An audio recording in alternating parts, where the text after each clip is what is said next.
The Pristine, a seemingly endless wilderness, a white expanse of snow and rock and ice. For miles upon miles, this landscape stretches, framed in the very distance by a vast range of mountains. The snow is pure, untouched, crystalline. However, one thing blemishes this site that gives the Pristine its name. Footprints. Footprints that stagger through the snow. If you were a trained tracker, you could tell that these footprints had begun at a run. But now, they're staggered, unbalanced, messy. We follow these footprints and we see a number of figures spread out, exhausted, running through the wilderness. They're garbed in thick fur robes. And on their cuffs and at their collar, they bear the silver ornaments that denote them as members of the fanatic cult known only as Advent. One of them begins to tire, looking desperately back over his shoulder, and he stumbles and falls.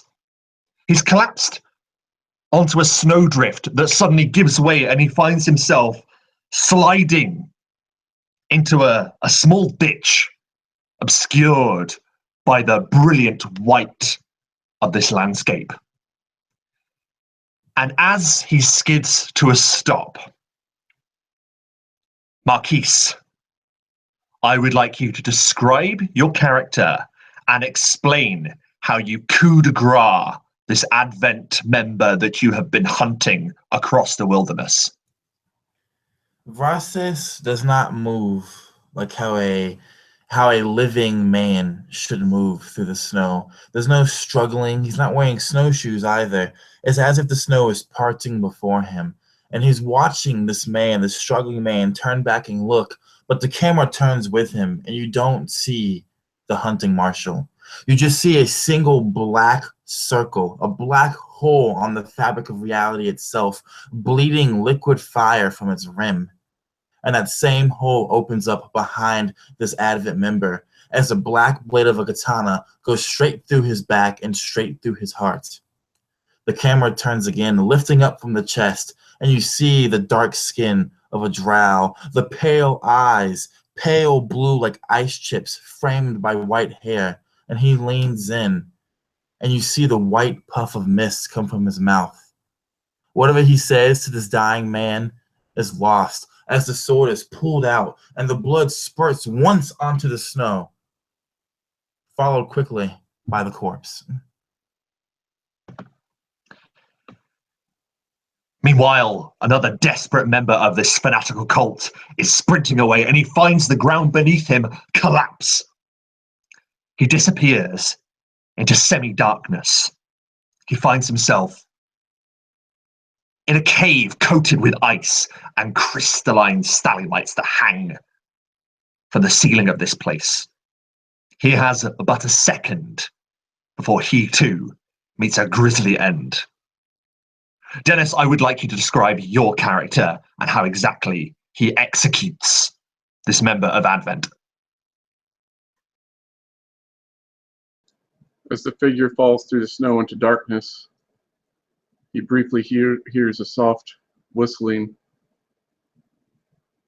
as a flare of pain explodes in his knee, dropping him to the ground. Another striking him in the throat as he falls to the ground soundlessly. A small, vague shape in the shadows, moving quickly, unseen by the victim as he dies. Perfect. And as the light fades from his eyes, the reflection of a midday sun catches that dead glaze. Almost as if his eyes were burning. We cut back onto the top of this vast wilderness. One of the members of Advent has managed to break into a loose knot of trees that decorate the top of a vast snowdrift. Bent over double, this member believes falsely that he has escaped. But something catches his peripheral vision. He is mistaken. Jeff, I would like you to describe for me exactly what he sees in his final moments. So as this man is running through these trees, thinking that he's finally found his freedom, suddenly his eye is caught over to the left. He thinks for a moment, his heart jumps. Oh, must just be an animal in the tree, something that he saw scurry about. But suddenly, a small glow comes from this animal in this tree that he sees. And he sees that this is actually this fur robe that Galad is wearing as he sits perched up in a tree. He sees a glow of flame ignite as a spear of fire just flies through the air, piercing into his chest almost like a bolt would. The fire slowly starting to spread as he's impaled by this arrow of flame. And as the flames lick through the wound hole that Gilad's shot has caused, it catches onto the tree, and our vision follows it as the flames rise higher and higher. And now we see the full breadth of this place once again. One lone member of Advent stops in the middle of a snowy plain. He realizes the most terrifying thing anyone can imagine when in the Pristine. He is alone. Or is he? Chris, I would like you to describe how you finish the final surviving member of this collection of Advent's forces. The camera really shows his point of view for just more than it really should, and it jerks you out of it because while he's looking around realizing that he's alone, all of a sudden he finds himself facing skyward, and the camera brings back and you see that there's this large man that has taken the back of a great axe and swept it along his feet, tripping him, launching him slightly into the air about 3 feet, and with a sly flourish he brings the axe down and just nails him in the stomach, driving his body to the ground, rending the man in half from top and bottom. With a quick plant of his foot, he rips the axe back, looks around some more, and does some quick counting. You can quickly tell that he's not very good at counting, so he gives up, shaking his head, heading back to the others. And I'm going to say, as the light fades from this cultist's eyes, we see darkness. It is now nighttime. The four of you are sat around a small fire, one that you've managed to sputter to life, with a small cave entrance sheltering you from most of the elements. Not all of them, however. The Pristine is at the very north of the Nine Kingdoms. Colloquially regarded as the 10th Kingdom, is a mysterious land. One that is filled with aggressive creatures and equally aggressive weather. It is freezing. But each of you have begrudgingly got used to the climate. It has been some time since the Marshals, in their full number, were being taken out one by one by the forces of the Tribunal. by the order of the God King himself. You are some of the few that remain, now hidden in this icy tundra that acts as a veil of subterfuge for you all. You are not alone, however. There is a fifth person who accompanies you by this fire. A man you all know to be Deputy Marshal Judah Timmons.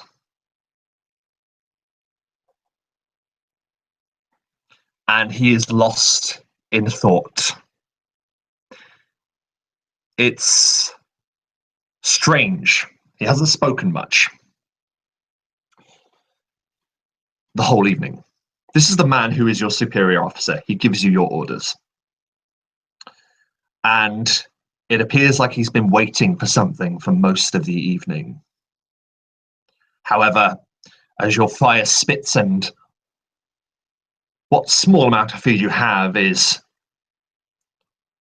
happily cooking upon the fire, what is it any of you do?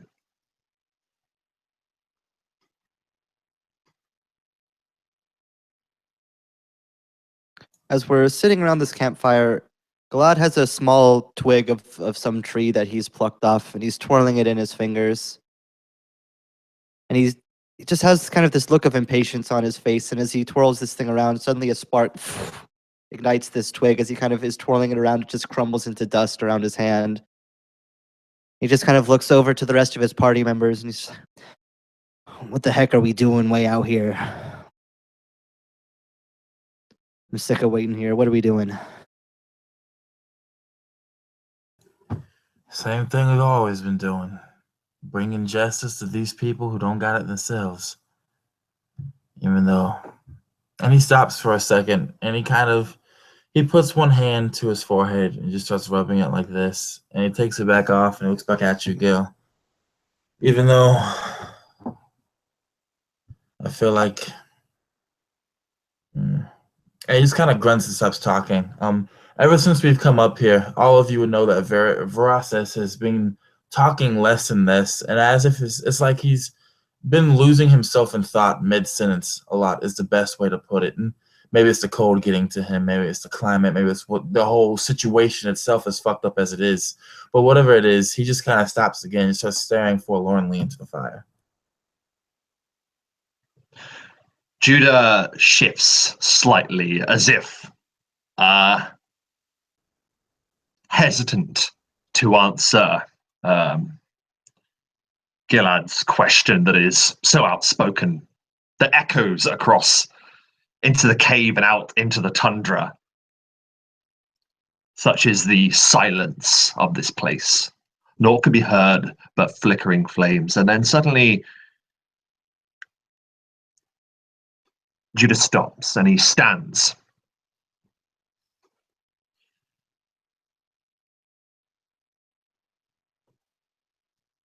I'm waiting for our orders. It won't be long before we know what we're gonna be doing. So I assure you, you won't have long to wait. Rest easy while you can. He looks out into the tundra. And it's almost like he spoke the name of a devil, for a light appears in the distance, moving closer and closer and closer. It is not long before you see a weary traveler leading a stout horse by its reins through the snow.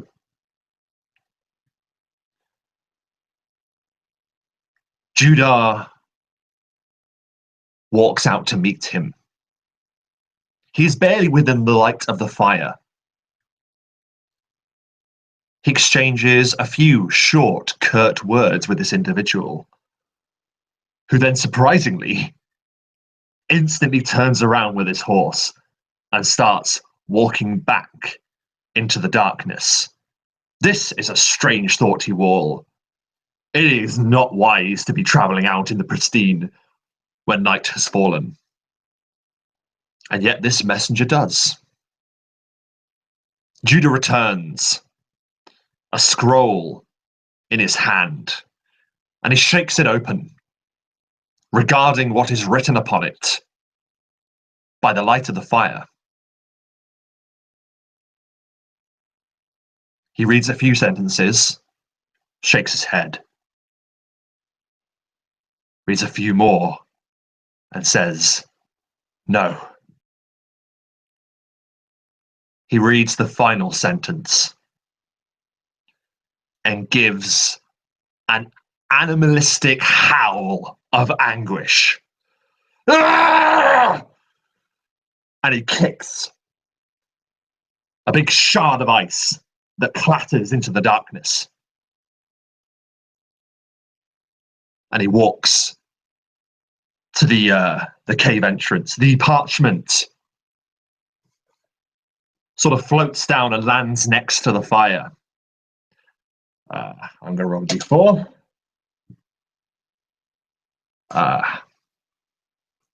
Ganbatar. This parchment lands in front of you.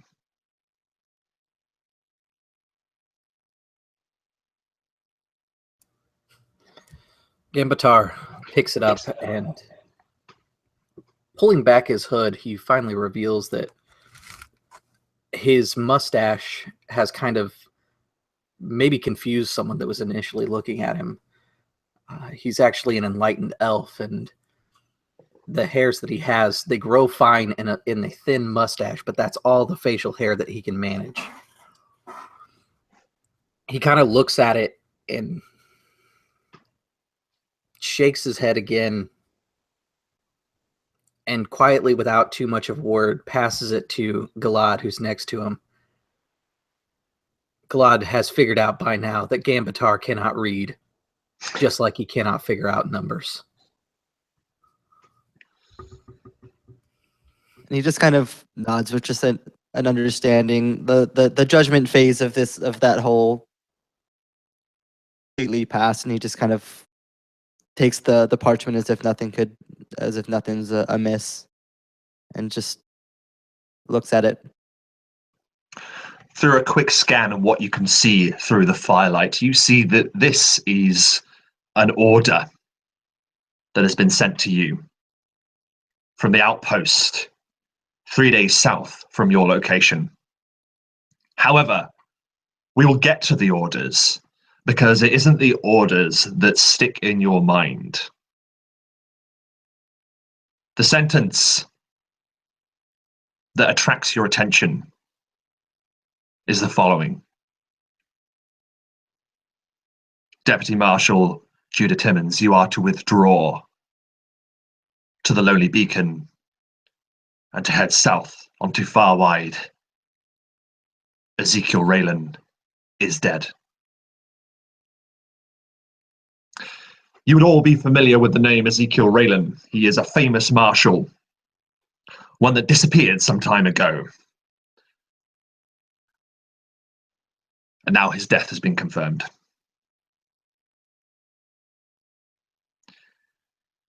You are all aware that Judah was very close friends with this man, this legendary swordsman, and has clearly not taken it too well. However, as you look up, you notice he has regained his composure. And he takes back the parchment. And he says, "Marshals, it ain't becoming of me to leave you boys alone, heading north without me.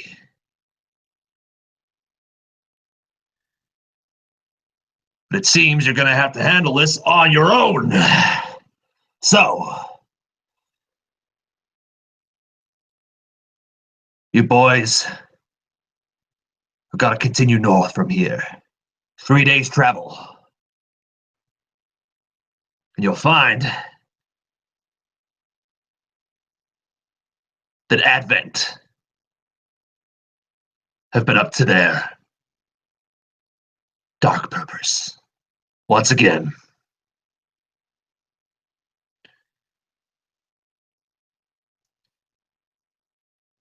Our original orders were to head to Winter's Well, a burial site for a long-dead Thane. It is reported that Advent wants something of catastrophic power. And it is hidden within these halls.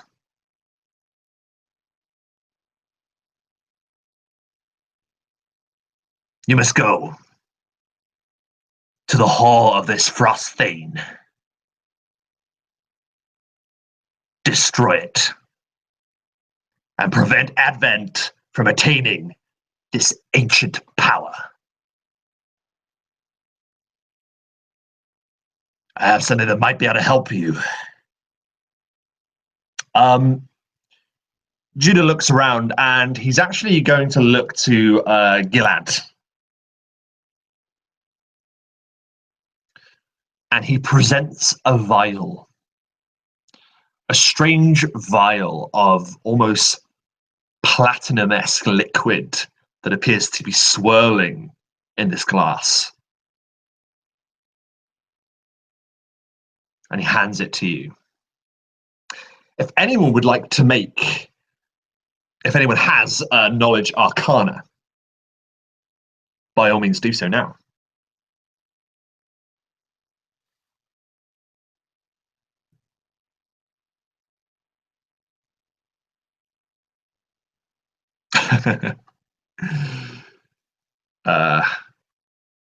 Judah looks at you, seeing no comprehension dawning on your face whatsoever. And he goes, This is a vial of frost fire. I happen to relieve it from the possession of the magisterium. They won't be missing it. This is an extract that reacts very potently with fire or frost. You understand my meaning?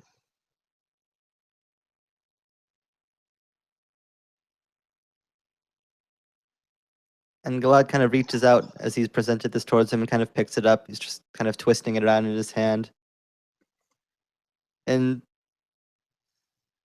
Judah would see that Gilad's initial face of confusion has not really changed. That he has magical power, but he doesn't really understand magic that well.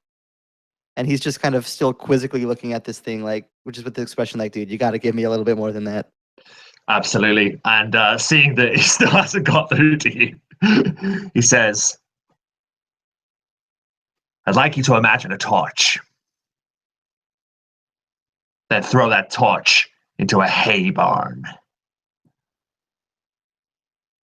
That is what this will do if connected with either fire or ice. Do I make myself clear?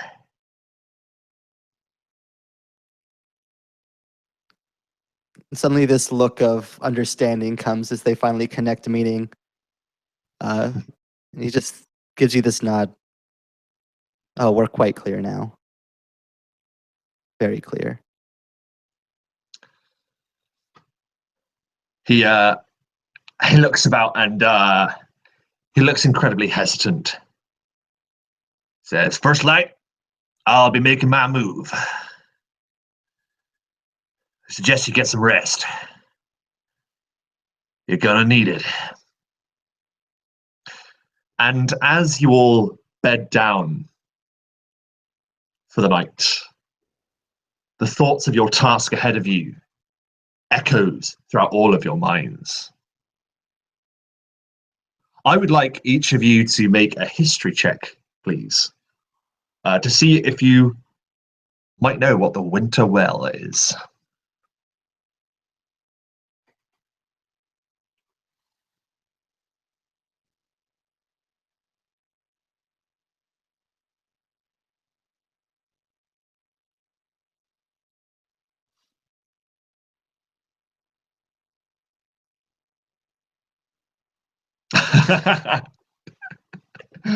We waited for Gun to bar for those watch.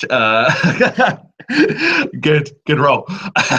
So in that case, For everyone that's not Gambatar, rolling a 1 with a -1 nets you a 0. that's you a 0. Beautiful. I like this guy already. So, in that case, Gilad, star of the show today. You are the top of the class, it seems. You have heard legend and story that this is a fabled mountain that sits at the heart of the Pristine itself, the Winter Well, where allegedly this endless winter originated from. So the legends say. And you know that it is nestled within the horizon, that framework of mountains you saw yesterday when hunting down the forces of Advent. You know where to go, and you know what this place is. You feel confident. The rest of you, who also roll pretty decent rolls, apart from Ganbatar, have also heard of this and have a similar kind of knowledge about it as well. But it is Gilad who is certain about the facts surrounding this place.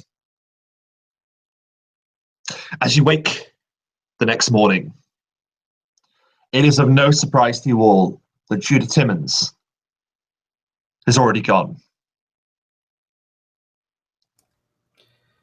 Rob, Gambatar is a religious man, would rise with the sun regardless of where he is. Would Judah have left before the sun came up?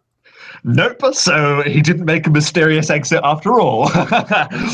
So in that case, you were disturbed from your meditation as you're seeing Judah Timmons leave through the snow. Is there anything you want to say to him? Yeah, before he leaves, Gambatar, being a very direct man in his speech, he looks to him and he says, Abanu Garda, which is what he's always called Judah. And he just holds up his hand like this, which amongst the steep people means, I will seek out evil and deliver justice. And to explain, the Marshals, they're a vagabond bunch. They are made up of all different races and creeds and cultures.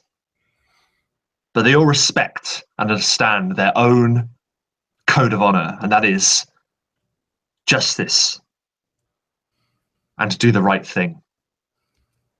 And Judah, on the cusp of the cave, looks back to you, smiles, and returns the sign. After that, he returns to his morning prayers. He faces the sun as it rises, and as he does every day, he expresses his desires to the sun as a wishing stone crossing the sky. And he mutters his current desire, which has been the same desire ever since they got to the Pristine, to live another day. Because it has been hell every day since being here. Chris, take a point of inspiration. So, the sun creeps slowly on the horizon. You know you're in for a long day, literally, because you are at the very top of the world this season. The days seem endless.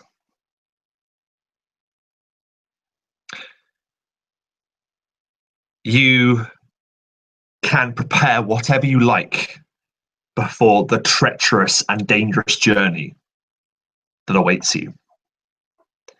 Is there anything you wish to say to each other, or anything you wish to do before you leave the only shelter you have managed to find in miles? Rosses has been staring into the embers of our bonfire ever since the orders were received last night. When he took his trance, that short 4 hours, he was still in the same position, his eyes still open, watching as the flames died down. And now that they're gone, now that he heard Judah leaving, now that the prayers are over with, he knows that soon the time will come for everyone to go marching back into those mountains. So he reaches into his leathers, and he pulls out this thin black crystal visor, and he slides it over his blue eyes. And as he does so, the endless days, they all become nothing but another endless night to him, as everything becomes dark once more. And he stands up, and he adjusts himself, and he walks to the cusp, and he leans on the lip of the cave, crossing his arms, not saying a word as he waits for everyone else to rise as well.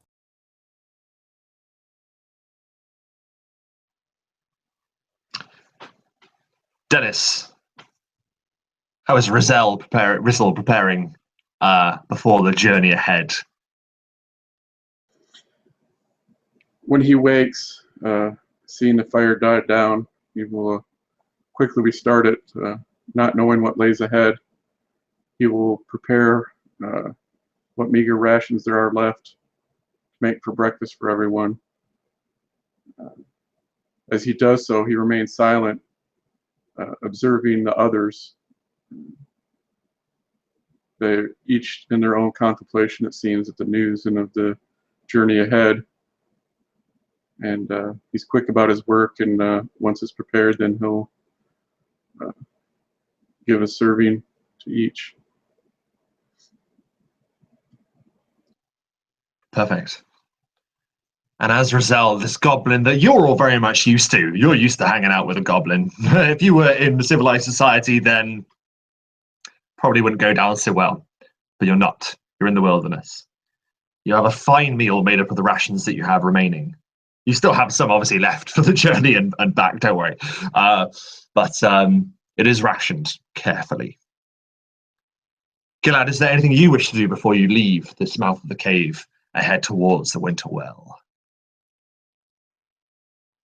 As Galad accepts these rations that have been kind of cooked over this fire by our goblin companion, he takes it, kind of nods graciously, and then as he kind of holds it up, he holds a hand over it as these sparks just begin to kind of fly out from his hand, as he basically just chars this food black, almost to a crisp, and then he just kind of begins chewing on it, crunching loudly. It just creaks, just bites into the charred remains of what used to be food, which you guys would have seen him do a lot and have likely have never quite gotten used to why he would do such a thing, but that's how he's always eaten.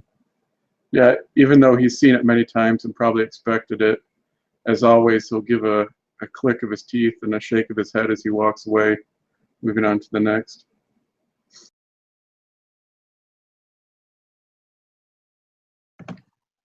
Perfect. And if there's nothing else that you guys wish to do, you set off on your journey.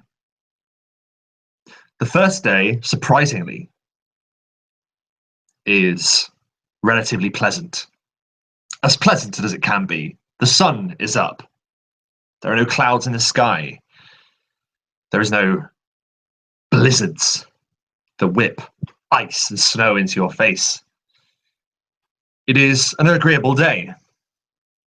You're able to make good time, and even are able to find a small ditch or dugout that you're able to bed down in for the night.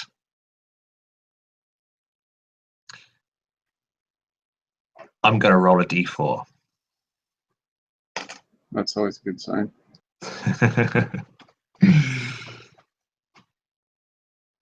Rassus. It is in the middle of the night. The fire ebbs slowly into embers. And you are on watch. So you are alert. And you hear a voice. A voice that seems to echo on the wind. And it says, "You seek the winter well."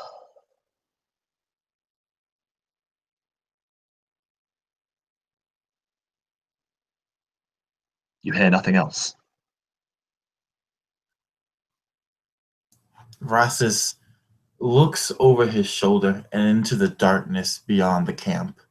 All he sees is the black horizon, the black sky juxtaposed to the pure white snow that covers the Pristine. He takes one hand and he grabs the black wrapped hilt of his katana. The moment he does so, he hears another voice in his head, and it says something so heinous I cannot repeat. He releases. The voice he just heard was not that of his patron. No, it was something else. His eyes narrow, and he turns back and looks back into the embers, and waits until the next person rises for watch to tell them of what happened. Sure. And who would like to be the next person on watch? I'll say that was in the middle of the night, so whoever wants to be next is entirely up to you guys. It'd probably be Gambitar. He as another elf, he only needs 4 hours as well. So them splitting the watch has been probably pretty regular. Definitely. When Gan rises, Vrasis looks over to him, and he says, "There's evil in the wind. I heard voices."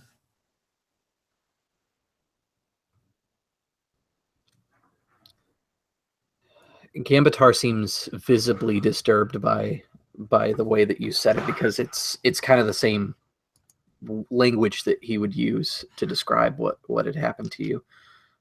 But you can tell that his mind is going through different options, and he grips at his axe, kind of peering out over the crest of an ice bank, almost expecting undead or something worse to come over the hill. "I think it waits for us in this winter well. Whatever it is that we were seeking it.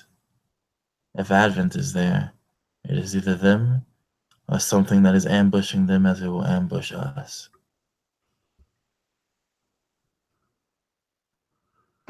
With these dark thoughts dominating your mind, you travel for the second day. The weather has now closed in. Your good fortune is at its end as the wind that howls down upon you from the mountains to the north is icy. It feels like it's cutting at your very skin. You could swear that flecks of this ice are drawing blood as you bow your heads in your thick winter wear and hoods against the brittle, unforgiving cold. And when you set a camp this night, it is much more difficult for you to sleep. However, almost like clockwork,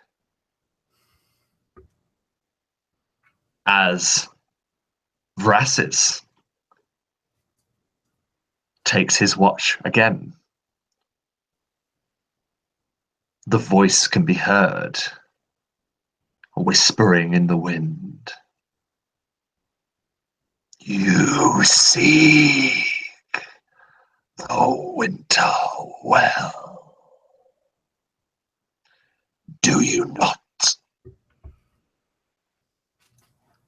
Vrasis is almost a complete repeat of the night before. The camera sees his face turned back over his shoulder, and it looks to the black sky and the white snow juxtaposed. But this time, instead of touching his weapon, he stands, And he doesn't wake anyone. He walks out of the camp, and snowflakes you could see hit his face and melt. And he scans the horizon, and he whispers back, "We do." And he waits. And sorry, man. Yeah. And were you trying to sneak away from the camp, or were you just openly getting up and going? He openly got up and went. Anyone who would have wished to have seen him do this can.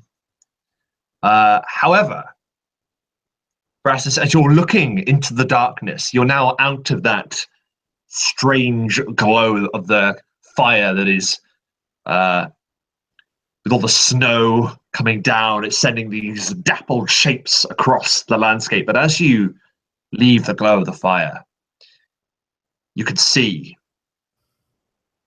the shape of a figure almost made up of the falling snow. And it watches you wordlessly.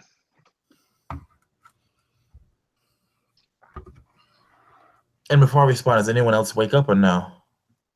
It's up to anyone else if they want to follow or spot that Vrassus has walked away from the campfire. I don't think Gambatar would stop it, but like you're gonna have that moment where the camera shows Rassus walking away, and Gambatar opens his eyes to just kind of acknowledge that it's happening, and then he returns to his trance. The Marshals are capable individuals, so if he needs help, he'll cry out. I think due to the cold and the wind, Rizzle would be awake, though trying to sleep, and at the soft noise of movement, his eyes would snap open. As he begins to move, he'll slip up from his bedding and kind of circle around into the darkness, senses becoming aware, searching for any disturbances, wondering why he's caught the attention of the drow. And you would see Rassus step forward. And when he does so, he does a trick that you've seen him do many times. Like he just simply disappears. You see a flash of black overtake him as if he was outlined by nothingness itself. And he is seemingly teleporting ahead 30 feet or so, closer towards his figure. And then he does it again, knowing it's still further out. And then again, in a fourth time, trying to get closer to the specter. And you notice that every time you like teleport, almost like long jumps across the landscape, you're appearing one place and then another. You're quite right. This figure appears to be further and further away, and that biting, ebbing cold is gnawing at you to the bone. And then, finally, you looking up, see this figure, once again outlined by just light hitting snow a certain way to make it have the visage of a strange-looking individual. You can now see detail in this ghostly mirage. You see that this figure is wearing armor. Or was wearing armor. In one hand, he holds a sword proudly to his chest. The other, he has a hand outstretched, an open palm. Would you know the secrets of the winter well? Vrassus knows a question he should not answer when he hears it. And he sees that open palm in the sword. And he can't help but wonder if Advent, who came before him, fell into the same trap presented to him now. Vrassus holds up his right arm to his side, perpendicular. And you see a flash of red light fly from it as an eldritch blast strikes the camp, the lip of the rim of the camp, to alert everyone in there, to at least look to see what he's doing.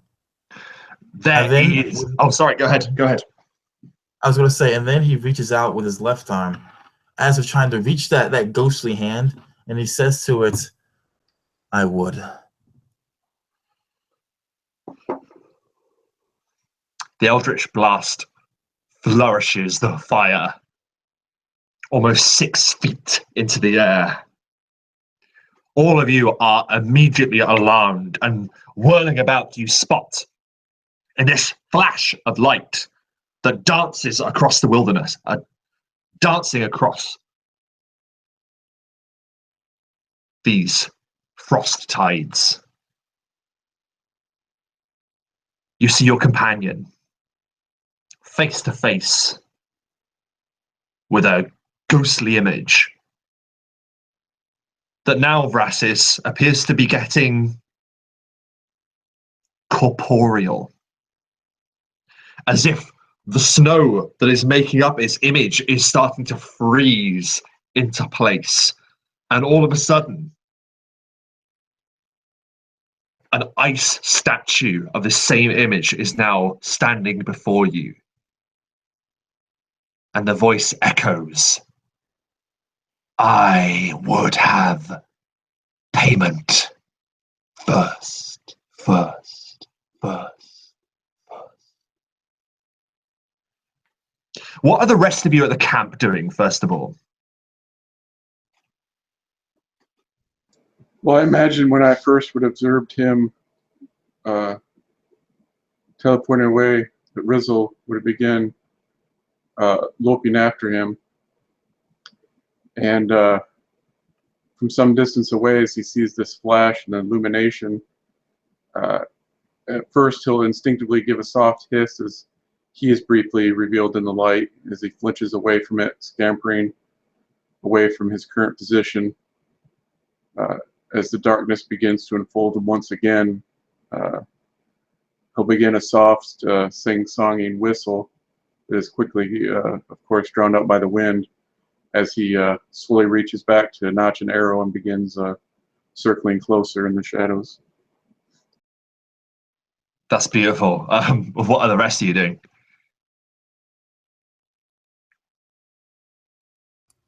As this campfire wells up, mixed with the energy of this eldritch blast, Galad is immediately stirred from his half attempt at sleep. And as he jerks up, his hand immediately goes to his crossbow as he's startled by this. And he kind of puts it up as if to look down, as if to aim, as he just basically, his eyes scan across the wilderness. Eventually, his eyes come onto Vrasis and this icy statue that has now formed in front of him. And just this alarm turns to this quizzical look as he's half concerned and half confused at what could possibly be going on in the distance. Knee at the edge of this campsite, ready for anything. What is the distance that you were able to cover, by the way? I did it 4 times, I think, so that'd be 120 feet. 120. Okay. Gambatar, before the flames even descend, almost quicker than anyone can realize, in his trance, he's been visualizing things of his homeland, the winds across the steep and how it moves the grains. And as the bolt of energy came to the fireplace, he saw a wild horse, like the kind he used to raise, come to him. And it immediately struck him in his chest, waking him from the trance to see the huge flames. And swift as the horse he visualized, he sweeps up his axe and he dashes towards the outside, immediately locking into Vrasis. He turns his trajectory so that he can activate Step of the Wind to dash again to close the distance up to 90 feet. Yeah, perfect. And as you're all, whether it be cautiously or, quickly moving forward, you are all able to reach this statue. It is a statue now. It no longer moves. And Rastus, it's almost as if this being is pausing, allowing your companions to draw closer. And as you do, Gilad, it was something that was dancing on the cusp of your mind the other day when you were thinking about the Winter Well.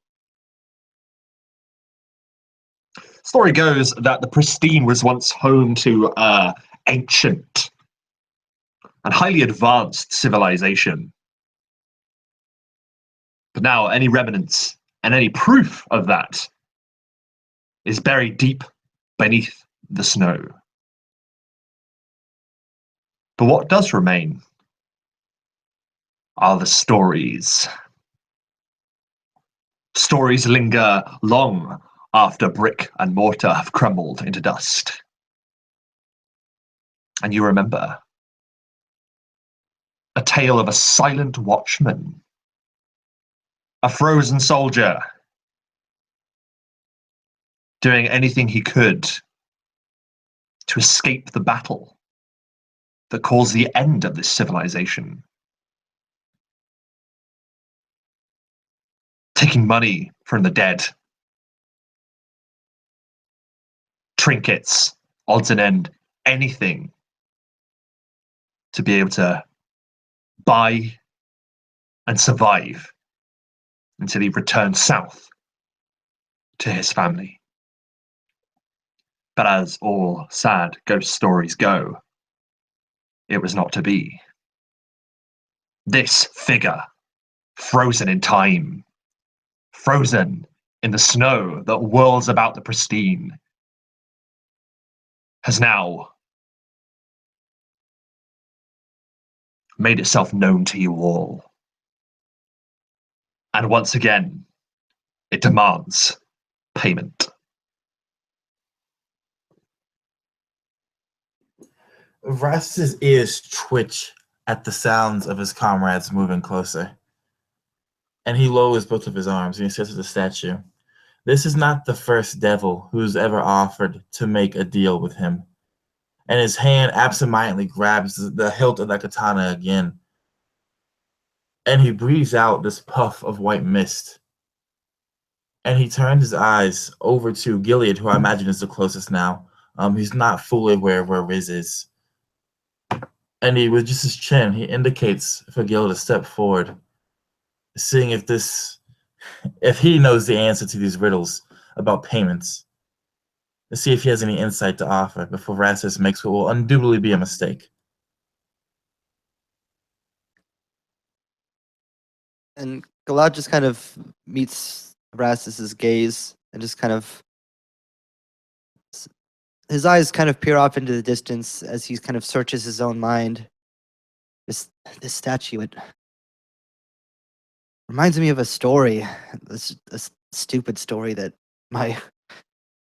the other people in my brigade used to tell me, just about the soldier trying to run, desperate for money, desperate for battle.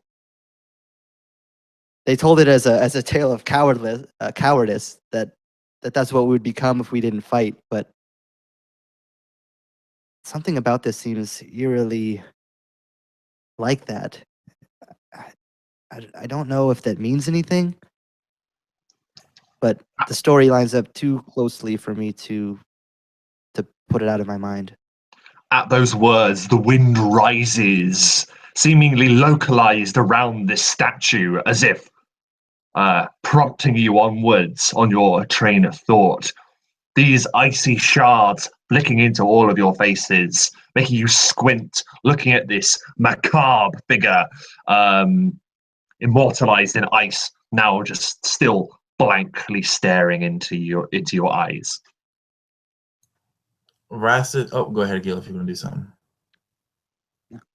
And almost absent-mindedly, Galad just kind of reaches into his robe and takes out a small pouch of whatever small amount of coins he might have carried with him, likely just a few silver, just enough to get by in case they needed some supplies. And he almost just, without even thinking, just puts this bag in the extended hand of this statue, like half as a joke, but half as like a maybe something will happen if he does this. And you wait for a little while. Your actions now feeling foolish as nothing happens. Perhaps your friends regard you with a strange look. But then, just as one of them is about to open their mouths to speak, there is a noise. A small shard of ice has landed on the coin purse. Then another. And then another and another and another, until eventually the coin purse is enveloped in ice, swirling around you in this blizzard that is forming around you. And suddenly the coin purse is dragged into the ice that makes up the hand of this statue, and then it is gone. And the voice howls through the wind. The winter well. Those who wish to enter and still hold hope and remain fit and well for battle must announce themselves like the heralds of the dawn. They must whisper, they must say, they must shout, they must cry out. Water that turneth to bone, bone, bone, bone, bone, bone. And as this voice echoes into the blizzard, into eternity, the statue begins to get blown away with the snow, until at last there is nothing there at all. And that is where we're going to take a brief moment to say hello, everyone, and welcome to Performance Check. My name is Rob, and you are watching Chronicles of the Nine Kingdoms, The Winding Lore, an adaptation of an Absolute Tabletop adventure kit playtest. So that's probably the longest title of any of the games that I've run online so far. But I am joined with some magnificent players, so if you'd like to say hello and just mention your channel or plug anything or just to say hi or whatever, we're going to do that. And yeah, just a few introductions. So we're going to start with Chris. I'm Chris. I'm with the channel Drop Dice, and I am 1/3 of Point of Inspiration. As far as things I'd like to plug, check us out on Facebook. We've got a lot of stuff going on there, and we've been releasing some 5e materials that you can add to your games to help inspire you. And some of that we're actually playtesting tonight, like I'm an Enlightened Elf, which comes from one of ours, and I believe Marquise is using one of the patrons. Is that correct? Backgrounds, that's right. And I'll let him kind of touch on that one, but just to give you an idea, the Enlightened Elf was inspired by Al-Qadim, and it's a elf that is more warrior culture and honor bound. So there's some unique features and things like that that maybe will come up inside here. I just thought it was a really good fit for the idea of the Winding Law. It really is a fantastic fit. Absolutely. Dennis, do you want to say hi? Hi, as you said, I'm Dennis. I don't really have anything to plug, but thanks for having me. There is one thing that I can plug on Dennis' behalf, in which if you want to see me and Dennis play together in a Adventures in Middle-earth game, go over to YarDM and check that out. Dennis plays not one, but two epically cool characters in the sessions that we've done so far. Take that as you will, playing two characters. What could have happened to the first? Watch it and find out. It's a spot-on game, and Dennis is fantastic in it. Jeff. Hey everybody, I'm Jeff. I run the channel Encounter Balance. don't have much on there yet, just a couple videos, but more to come hopefully pretty soon. Yeah, that's pretty much all I got. Cool, man. Yeah, absolutely. Go definitely check that out. If anyone is hankering for new material, by all means, go and check out A Counterbalance. And finally, the stereotypical Strider himself. What's up, everybody? I'm Marquise Hardis, the bold and the beautiful stereotypical Strider. Very happy to be here today. I am playing a whole lot of playtesty fiddly bits. So I'm playing a Drow Hexblade from the Warlock Unearthed Arcana, which is really fun. And I'm using a bunch of Eldritch Invocations from there as well. And then I'm also using the Dying background from Port Noir, which is part of our Point of Inspiration releases. The idea behind that being my character is caught in a state of he's always dying and being kept alive by his sword itself, which is his Hexblade patron. I thought that was a really cool idea to go with the Drow ideas here with the endless night and the wars that ended and everything. So really glad to be here again. And according to Chris, my character is 100% edgelord. I do not disagree, but I do not agree either. So there we are. I think most of us agree, but just saying. Yeah, and yeah, dude, I have to say that I really liked your concept and how it links with the Underdark Wars and the Endless Night. If you want to check out something that Marcus did, it's only short on the group that was made for this. Go and check out the little piece that. In fact, there's a few character things there as well. So if you want to read those, go ahead. But for now, we're going to carry on for a little bit. Okay. The night was uneventful after this supernatural experience that you had all witnessed. This is not something that any of you are used to at all. Never seen a ghost or anything of the kind. And it is weighing heavily on all of your hearts. Before you set out for your final day's journey, is there anything you wish to discuss or prepare before you arrive at the Winterwell?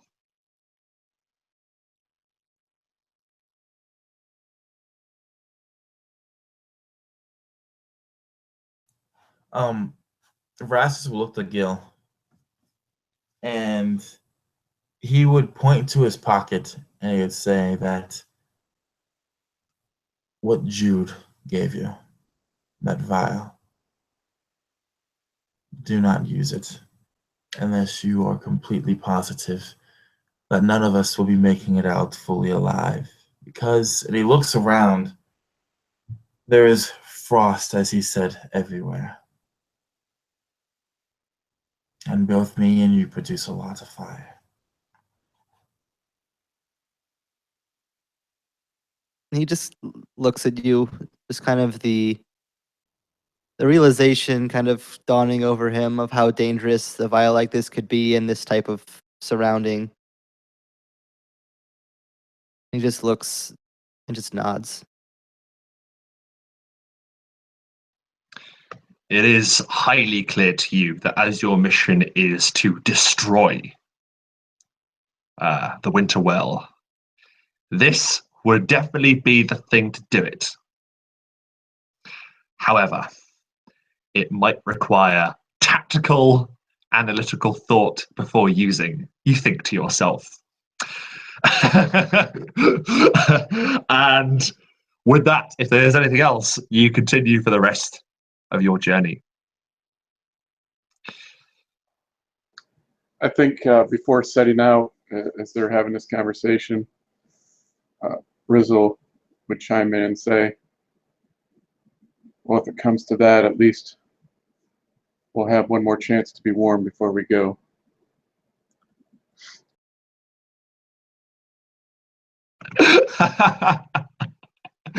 Some way of looking at it. Absolutely. That's brilliant. Point of inspiration for that. That was funny. So you are continuing your journey, and the weather has generally maintained basically not quite gale force, but a powerful wind is blowing across the open plains, and you see before you rising in the horizon a angular, strange-looking mountain range, which you can see is depicted on the side of my image there. It arcs forward and then juts up into the sky, and there appears to be a basin at its base, surrounded by rock. And Gilad, you are easily able to identify this as the home of the Winter Well. You were racking your brain to think of any further stories about it, but all you really know right now is that legends say it is what caused the Pristine to be as it is. As you continue your final approach, I would like you all to make a perception check, please, the highest of which will spot something first.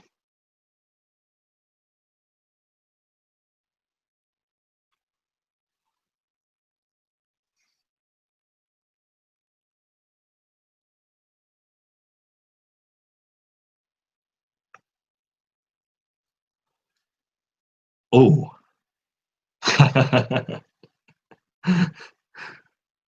So as Vrasis is, as Marquis has rightly put it in the chat, is snowblind by this continual barrage on the senses. But Ganbatar, the enlightened elf, her elven eyes see through the obscuring haze and snow. And carved into a point halfway up an almost rock face, there is an archaic-looking archway. You can see that there is the remains of a staircase that has been ebbed and eroded by the forces of nature that hand this mountain range, that has racked it into the strange shape that it bears now. The snow and wind that can lay mountains low. You see an entryway.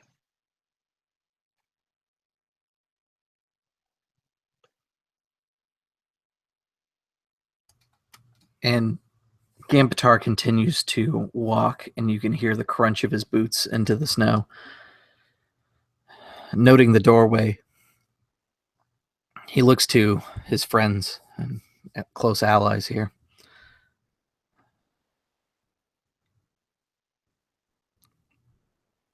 The path has changed.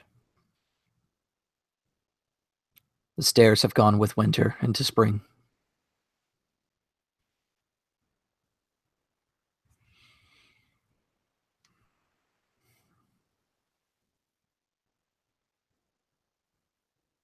So then what do you suggest that we do, Khan? And it's probably the first time he's really used the harness for this great axe that he has on his back in quite some time. He finally fits it into the snap harness. Climb. Perfect. And I'll say you're adjusting your equipment as you're approaching this rock face, because as you round the corner and you actually enter into the vast basin that these mountains, the bottom of this mountain forms before the main spire, you round the corner and you see the unmistakable signs of a abandoned camp. Does anyone have a survival check to see if anyone can tell how long it's been there? Yeah. I have a 17. And I Perfect. believe, since this is my favorite terrain, I would get advantage on that roll. You certainly would. So that'll be 23. Perfect. So, Ganbatar, you are around the corner and the first to spot this. You are able to tell that this has been here for some time. However, the rock faces have prevented this from being covered in snow entirely. It's the only thing that would allow you to see them still there. You know, otherwise the elements would have just covered this thing already. And you, along with Roselle, who is instantly picks this fact up as well, are able to tell that this camp has been here for at least 4 weeks.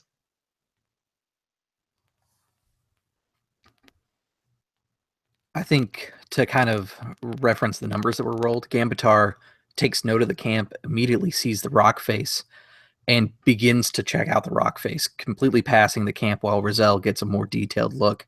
Sure, Because Gambitar is more interested in climbing at this point, and if this rock face is preventing wind from coming through the camp, it will also prevent wind from knocking us off. Very smart. Excellent. Yeah, I'll begin kind of searching through the camp. I'll pull an arrow out of my quiver and grip it near the end of the shaft, the feathered shaft, as I kind of use it to move things around and poke around and see what I can find. Looking for signs of who or what might have been here. Definitely. It instantly it comes to your attention that a lot of there is a silver inlaid stamp on a particular piece of parchment that is nailed into one of the tent poles and miraculously is still there. Half of the message is weathered away, the ink running off this thing, but somehow part of the writing still remains. Bits and pieces, and you can make out the power within must be taken and must be harnessed for the good of Advent. Advent is change. Advent is progress. Advent is the future. And that's all the note says. My thin lips will pull back from my teeth in a hiss as I grab the note and turn around to the others. Seeing Gambitar busy and remembering that he can't read anyway, I'll lope quickly and quietly over to Rassus and hold the parchment out to him.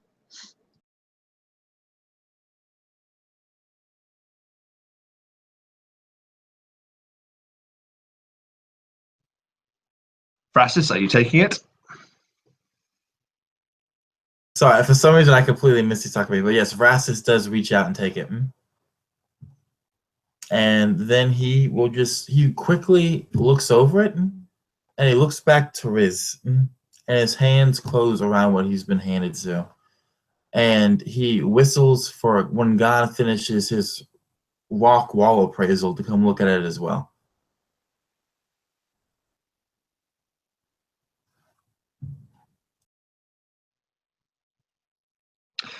So, you're all able to regard this message, I'll say. The symbol of Advent is inlaid silver that is stamped into the folds of the parchment itself. And one side of it is a silverish kind of color. The other side is black, sort of in a sphere almost. Seeing the symbol, Gambitar doesn't recognize the characters that are used for written language. His people use drawings and pictograms really to describe things. And the symbol of Advent is confusing to him because, according to the people of the steep, symbols need heads and feet.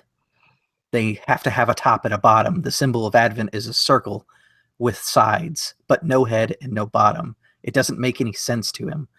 And he's learned to hate the symbol almost as much as he now hates Advent for all the trouble that they've caused him since leaving his kingdom.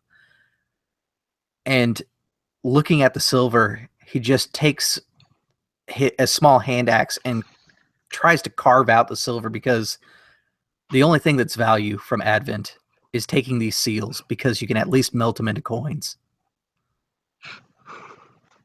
You certainly can. That's excellent. Excellent thinking. Gambatar turns to the rest of you and he says, "The wall protects. The wind will not strike us down if we climb here." Perfect. And if there's anything else you wish to do about the camp, by all means say. I will say, as you still have a harness, don't you, Chris? Yes, I have some climbing gear. Perfect. So I will say that obviously you're going to know how to use it. So athletics or acrobatics for each of you with advantage if you wish to ascend to the archway. I'm sure Gambatar will be able to assist those who aren't as good at climbing. But I'm sure you're all quite capable.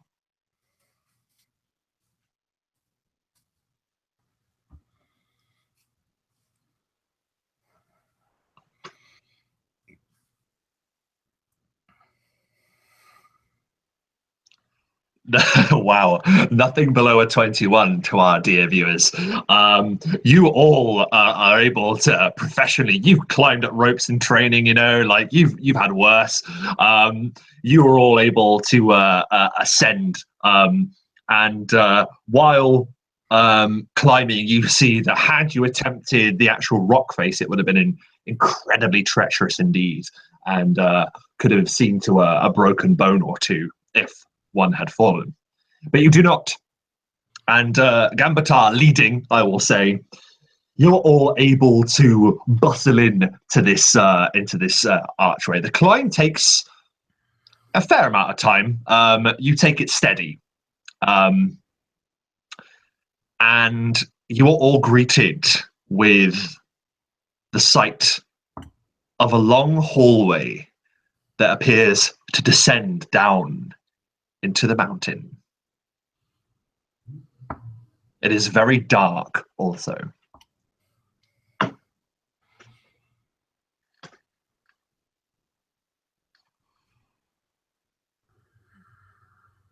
So Rastus would step forward.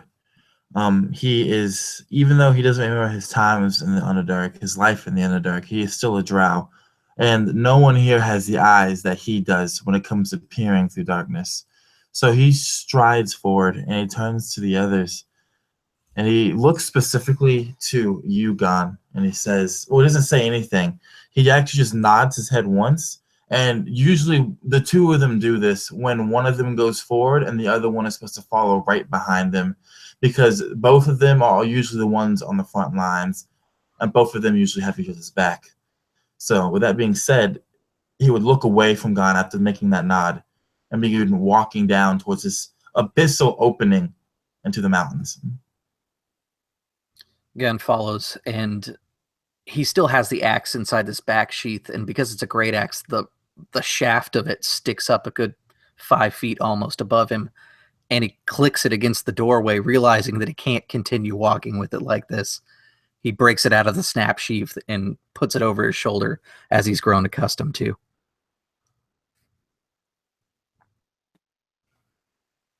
And as the two of the elves kind of take the lead, Galad is just kind of squinting into the darkness. He, of course, being one of the people here who cannot see, and he reaches into his pack and he just pulls out a small, it's like a small necklace that he doesn't wear it often, but he does every once in a while, and he puts it over his head. And as he kind of touches it, kind of a spark kind of flies off from his fingers, scraping against the metal as he casts light, as this flame begins to emerge from the medallion, kind of shedding a small amount of light in front of him so he can actually see. Standing at the entrance as well as the light begins to flare, Rizzle will hiss to himself as he scampers after the other two, avoiding the light, entering the welcomed darkness. Perfect. You all descend for what seems like an age. A winding passageway that is smooth on the ground and on the walls. if this was hewn, if this was a passageway that was intentionally dug out, then it would be amazing craftsmanship. There isn't a nick, there isn't a dent, perfectly smooth. And as you descend further and further into the darkness, the only light of which emanates from Gilad and his light spell, you eventually see another archway, very much bearing a resemblance to the one that you passed through when entering the mountain. However, one thing is different. Beyond, you see a long hall, at the end of which appears to be some kind of altar. And hewn into the archway are strange, archaic runes, rather.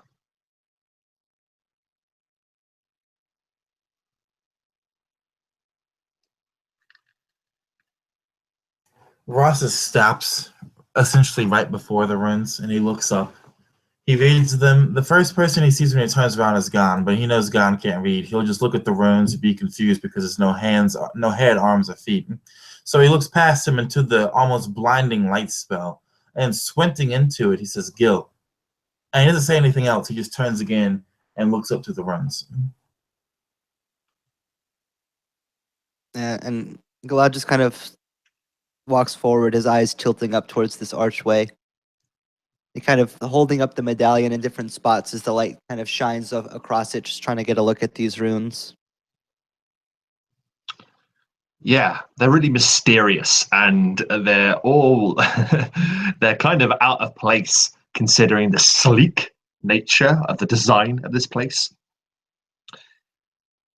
Dragged across stone. These things look ugly against the brilliant symmetricality of this hallway you're now in. I don't know what languages you speak, but, well, why don't you tell me what languages you speak, if you know?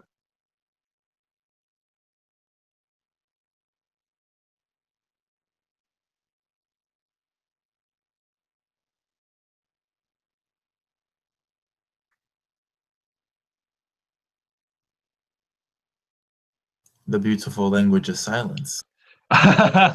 Sorry, yeah, if you said, I think you were muted.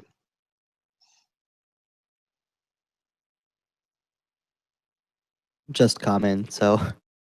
Oh, okay.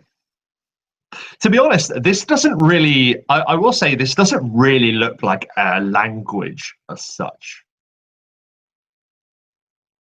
One that you're familiar with. It's almost like a code.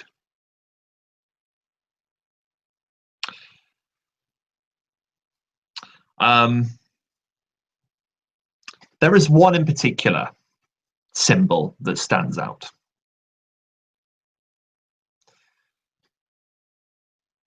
I would like all of you to do intelligence check, please.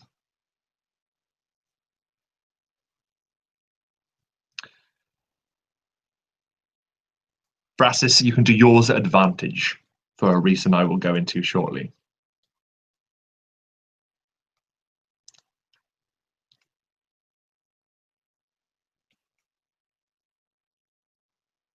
At least I'm getting the ones out of the way now. Oh my god. Okay, so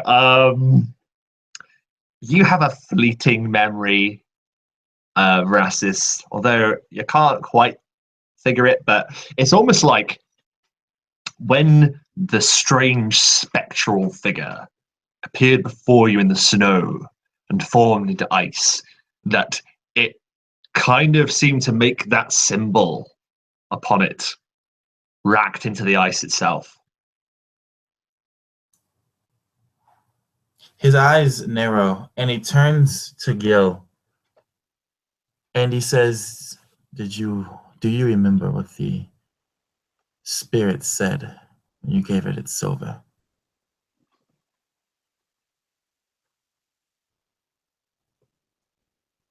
something about how we had to speak like the heralds.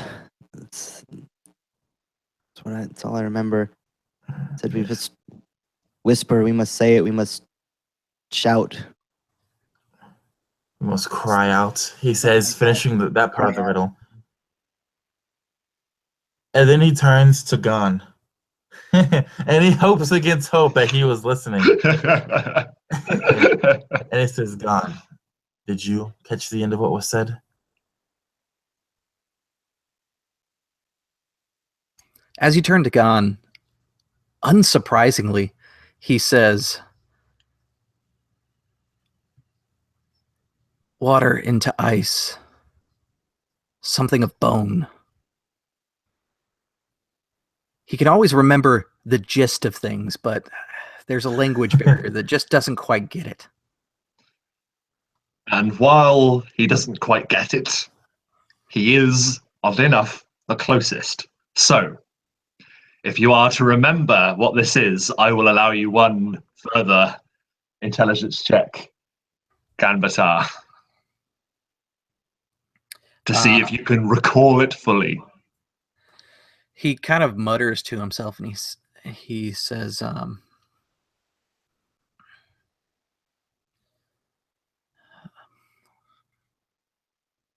yeah, it should be like water into ice. No, it's something about bone. No, I don't remember as a person. Good job, me.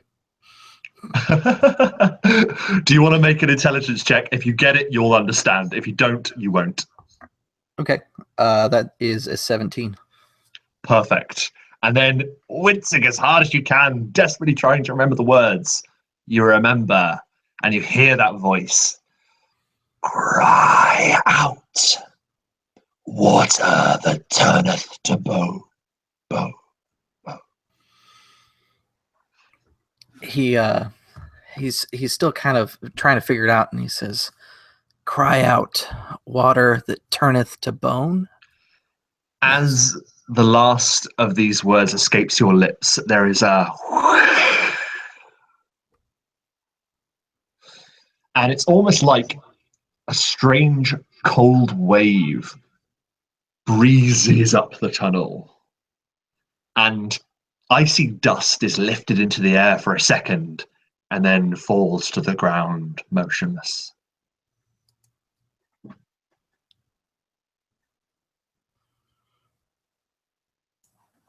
Rastus holds out a hand and he sees the diamond dust collecting in the palm.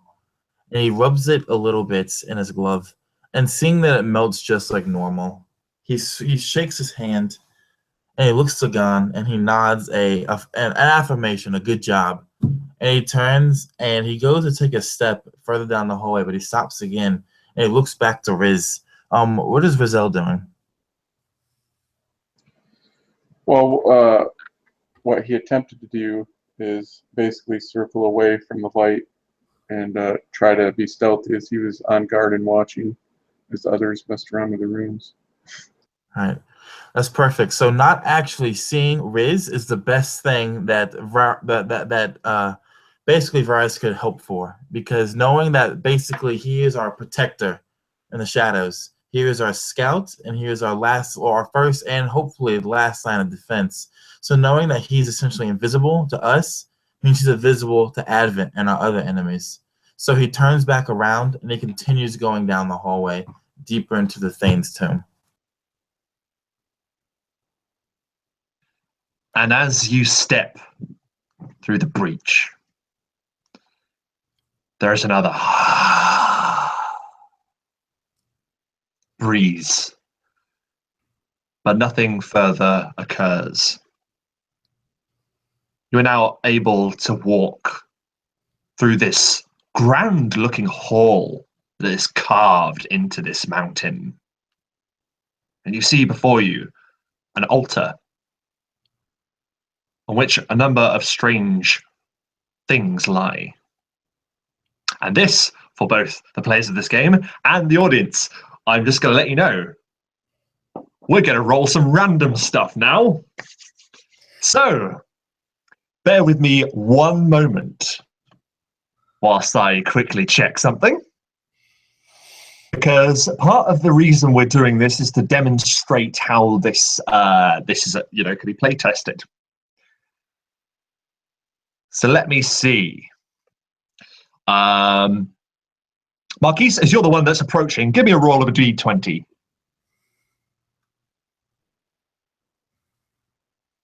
I got the amazingly high number of a 10.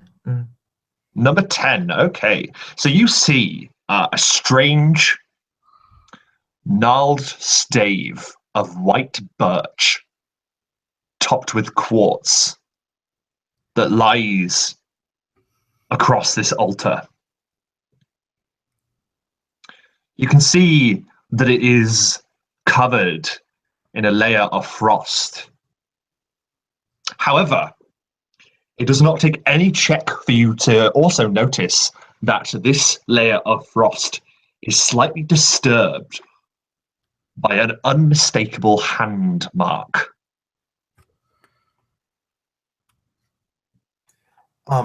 Rassus approaches the staff, the stave, covered in this hoarfrost you're describing, and without touching it, he goes into a crouch in front of the altar.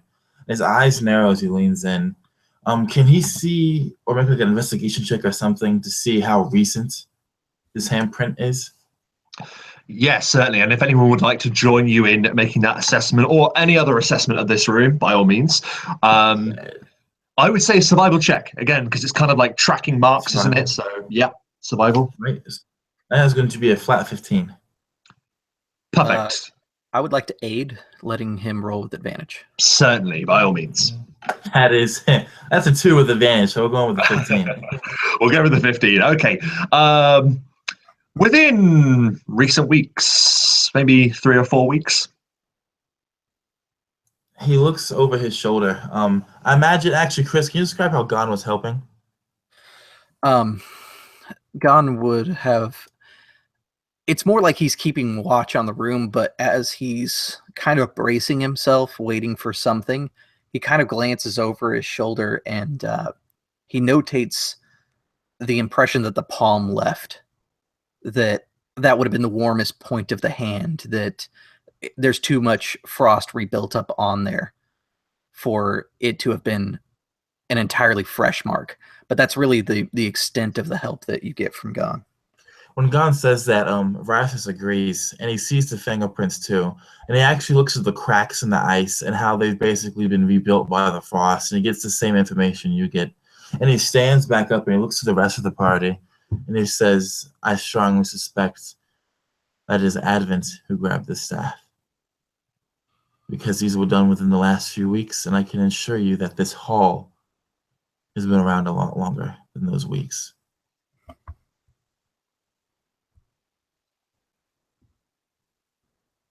And he wants to see if there's any reaction to the fact that our enemy is basically deeper and has already went past this area, so to speak. Yes, but so we can see that they've been here, and it's almost assuredly them. But why? What secret lurks further in that they're checking out before we are? You know the same stories I do, Gil. The Well of Winter created the Pristine, source of untold power. Advent wants to bring change. That's their motto, isn't it? And that was on the note that Riz found. They want to change the world to be a world of their own creation. What better way to do that than with some kind of winter engine, something that could take down a civilization? And when he says that, he crosses his arms in front of his chest and he continues, I think whoever touched the staff is either dead to some type of trap, they have left it here, or they just picked it up to study. Regardless of the reason, someone was here and someone did touch it. And I highly doubt it was the ice statue, Judah, or anything else other than Advent.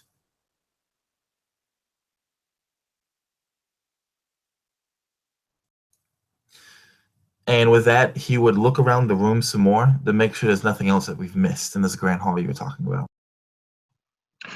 Sure. At first sight, I mean, there are pillars that line these walls. all frost covered, but still following that sort of sleek design. No rivets of any kind. And other than that, it's just build-up of frost and ice. Nothing else. You do, however, notice footprints through the frost. Gone, Riz. And Rassus calls attention, raising a finger and then pointing down to the footprints so his companions can look at them. And I think Rizal would have spotted this as well, considering he was sort of scouting and circling around and remaining, hidden. So I think you'll have all kind of observed this by now. And the footprints lead seemingly deeper beyond this altar, down a narrow passageway that once again goes deeper into the mountain. Riz, instead of scouting behind us, I want you to scout in front of us. Be quieter than we are. If you see anything out of place, which I'm sure you will, you can get back to us as well. If you see them doing anything they shouldn't be doing, you've assassinated more than one member of Advent.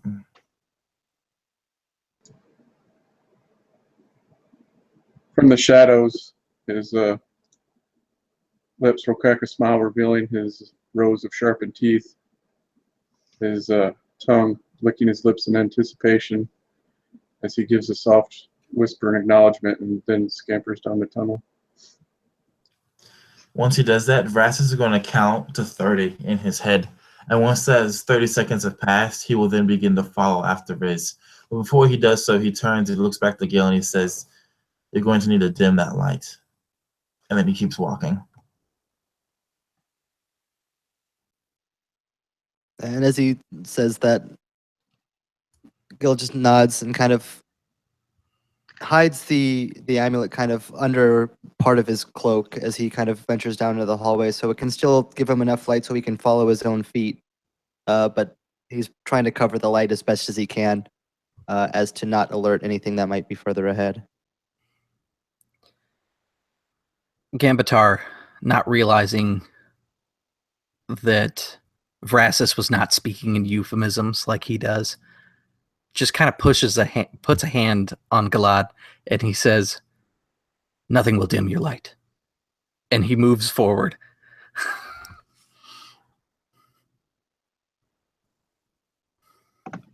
Perfect.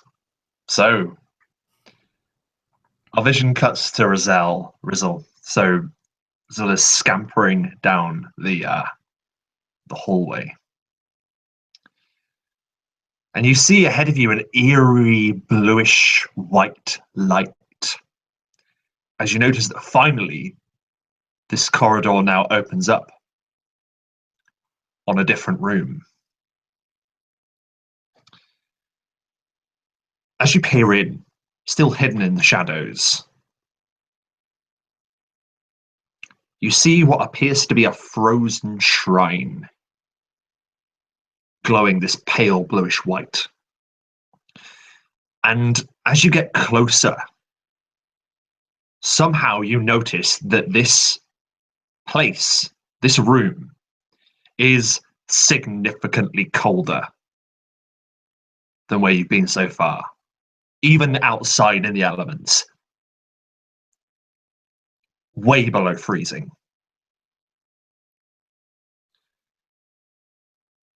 Inside there is another altar, but upon which sits the shattered remains of a sword. I would ask you, Rizal, on your approach, to make both a stealth check and a perception check. And whacking in the chat. Or say, up to you.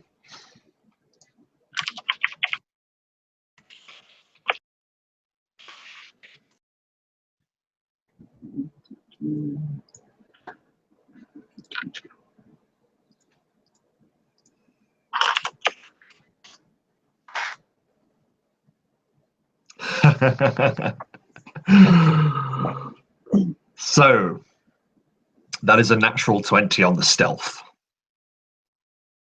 Perception, however,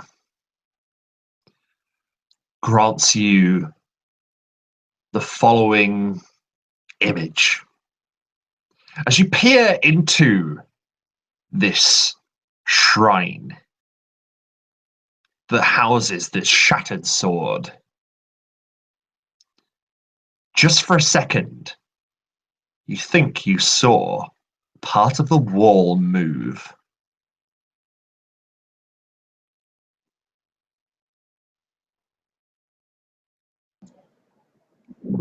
So when I glimpse that, I won't give it any undue attention.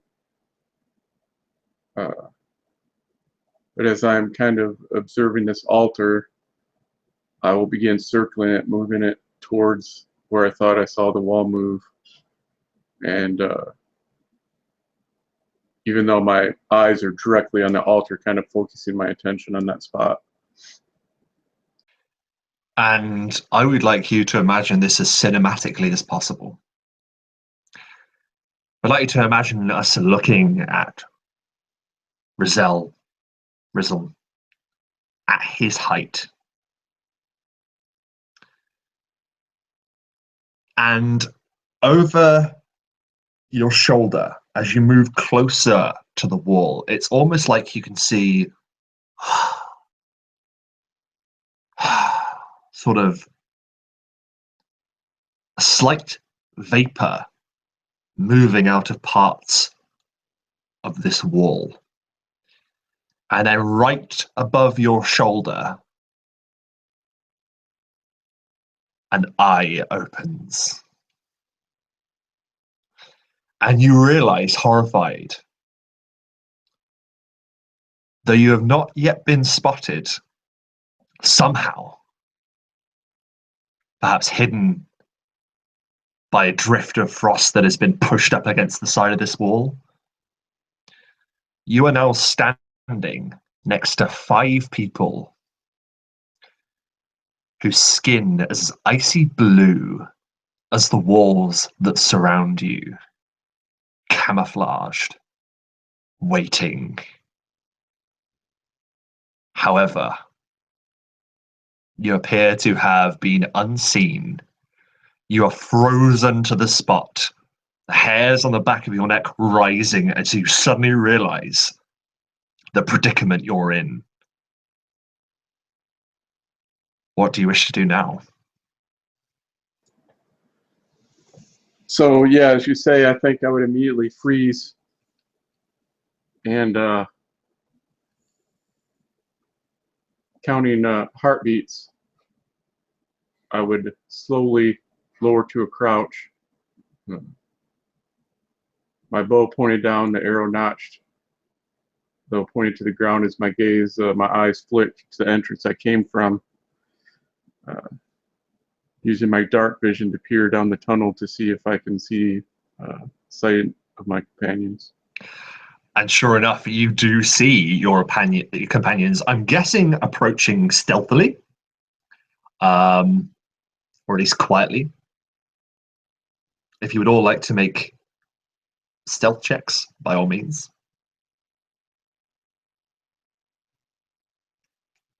Okay.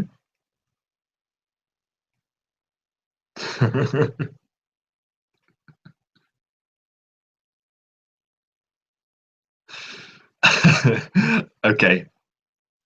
So as you, with your dark vision, your crafty goblin eyes, dart up the passageway that you came through, and you see the almost silhouetted shapes of your companions approaching, and you hear particularly large crunches of frost shifting beneath the feet of 2 of your party members, not mentioning any names, Jeff and Chris. And you notice that those vapors that you now realize are coming out of the mouths of these people pressed against these walls, they stop. taking an intake of breath, preparing for an ambush. Rizal, you realize you have moments to act before the ambush is going to catch your friends completely unaware. What do you do? So they're actually behind, like, the icy wall? They are against the icy wall. Oh, okay, so they're visible to me. They are visible to you because your perception was enough to beat Okay. their stealth, yes. So basically, my eyes flick to the tunnel, kind of gauging how close my companions are, and then, of course, hearing that the stillness of breath, knowing that they've been observed, I'll take that moment to act. Basically, I will... where are they positioned and compared to me in the altar? So you are basically in the middle of the room between the altar and them. All 5 of them in a line pressed against this wall. And are they opposite the tunnel that I entered in? Basically, yes. Okay, so what I will do is... you have essentially surprise round where you can act, essentially.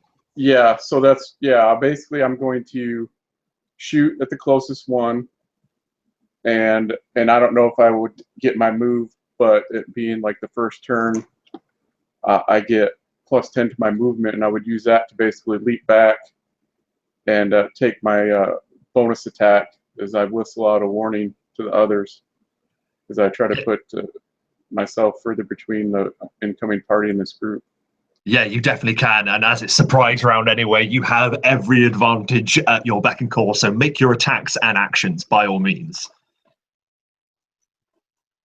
Okay, so still low and crouched, I release the first arrow as it begins to sail for a 21 to hit, already drawn the second. Yeah, the first one connects easily with this, looks to be a human, but with this strange, pearlescent blue skin. And as your first arrow slams into it, you see a fleck of blackish blood fly from it.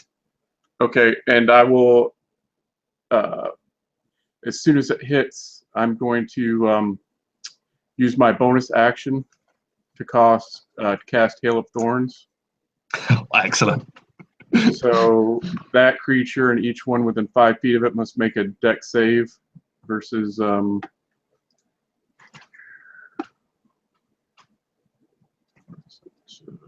13. Okay, so any of them within 5 feet of your initial target, you mean? Yes. Okay. Fails. 2 of them have failed. So either side of that person, essentially. Okay, so the one that I hit, yeah, we'll take from the first hit, we'll take 9. Wait, yeah, it's a D8. So 9, 16 points of damage, and the others that failed to roll will take 7 from the thorns. Excellent. So oh, sorry, go ahead. Is that first one still up that I struck with the initial arrow? It is. Okay, then I'll do my bonus attack. That'll be 18 to hit. Connects.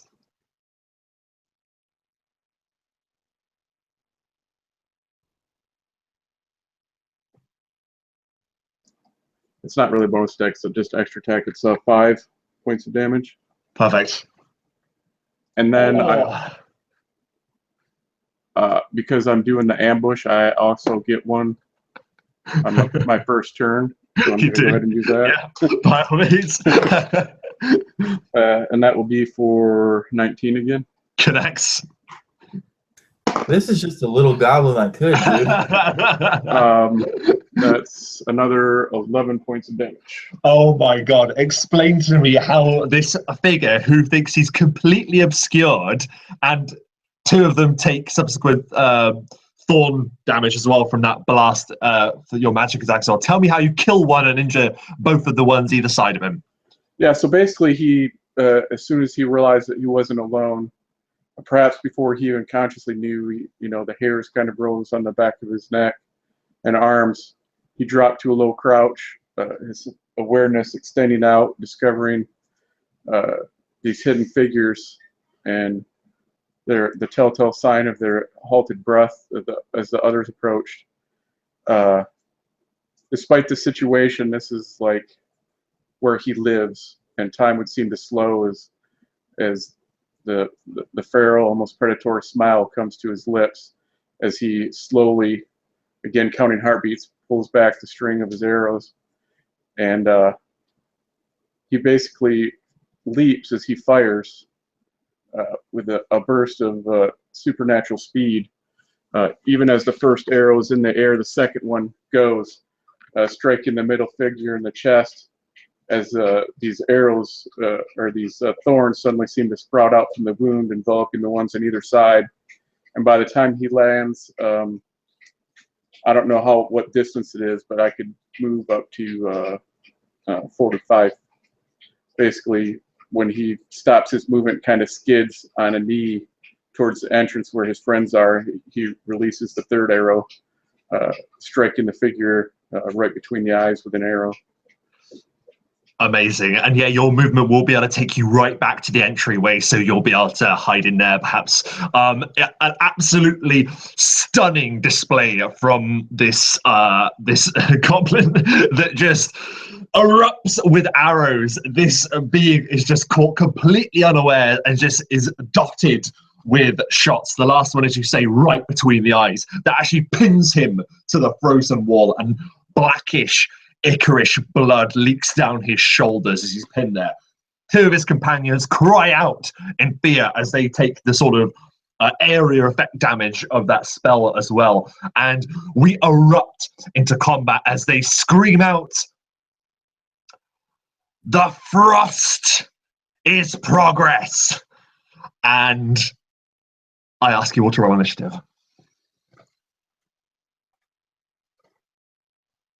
My, what a surprise round that was. Ladies and gentlemen, my God. Yeah, I mean, Rizzle couldn't have been in a more perfect situation. Underground, in the dark, hidden. That was just like... Yes, totally, man. Exactly. And it was spot on. I love that. That was so cool.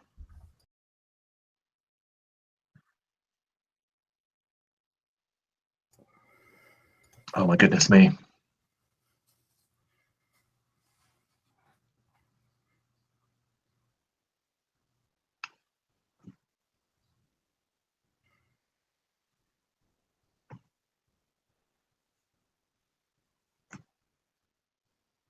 Okay. Oh, okay. Hang on a second. I got another one wrong. Okay. So, Garn, you hear an echoing cry. You guys are literally just on the mouth of this entryway. Rizzle timed this to perfection. The anti-ambush was triggered at the right moment, so you hear that cry, you see the splatter of blood, and you see 5 figures lurch from the icy walls. You now see that they are half adorned with what appears to be these silver braces and things that mark them as fanatics of Advent, but something has changed about them. Their skin is pearlescent blue. But before they can act, you do. Gambatar feels the blood spray, and knowing Rizzle's almost sarcastic humor, that Rizzle has taken the shot in such a way that the blood spray would indicate to Gambatar the way to swing the axe next as soon as he clears that threshold. So as a fluid movement, he brings the axe around at head level, and he's going to open by trying to shove one of these, the first cultist down. That it will be a DC 22 versus athletics. Oh, okay. So this is one that's actually been slightly injured by the hail of thorns. You basically rush in, you grab him, he's going to try and oppose. He fails. What happens? What he does actually is he hits him with the shaft of the axe, basically, and doubles him down into kind of a prone position. And then that familiar kind of flourish of the axe coming back and down like a headsman's axe. It is with advantage, so 23 and 9 are my totals. I have a feat that matters, so I have to tell you what all my numbers are. No, perfect. That'll be 8 slashing damage. And as a bonus action, I am going to unarmed strike, which will be a cross with the elbow. Nice. I'm changing That's that. so cool. I like the elbow better. That is a crit. The following action, or the lower number is a 24. The damage is 11 bludgeoning. Oh. And this individual is on the cusp of death. You slam him to the ground and you just animalistically bludgeon him. As you are on the ground, you manage to catch a glance up at the ceiling and you see these delicate but delicately held together but heavy looking stalagmites hanging from the ceiling as well as you're battering this guy into the ground. And as you're all charging from this entrance, we now move to Rizal, who now takes his initiative go. So, making sure that I'm not, well, with my size, it doesn't matter anyway. Basically, I will slip back just into the shadows of the hall, and I will attack the other figure. Well, there's 5.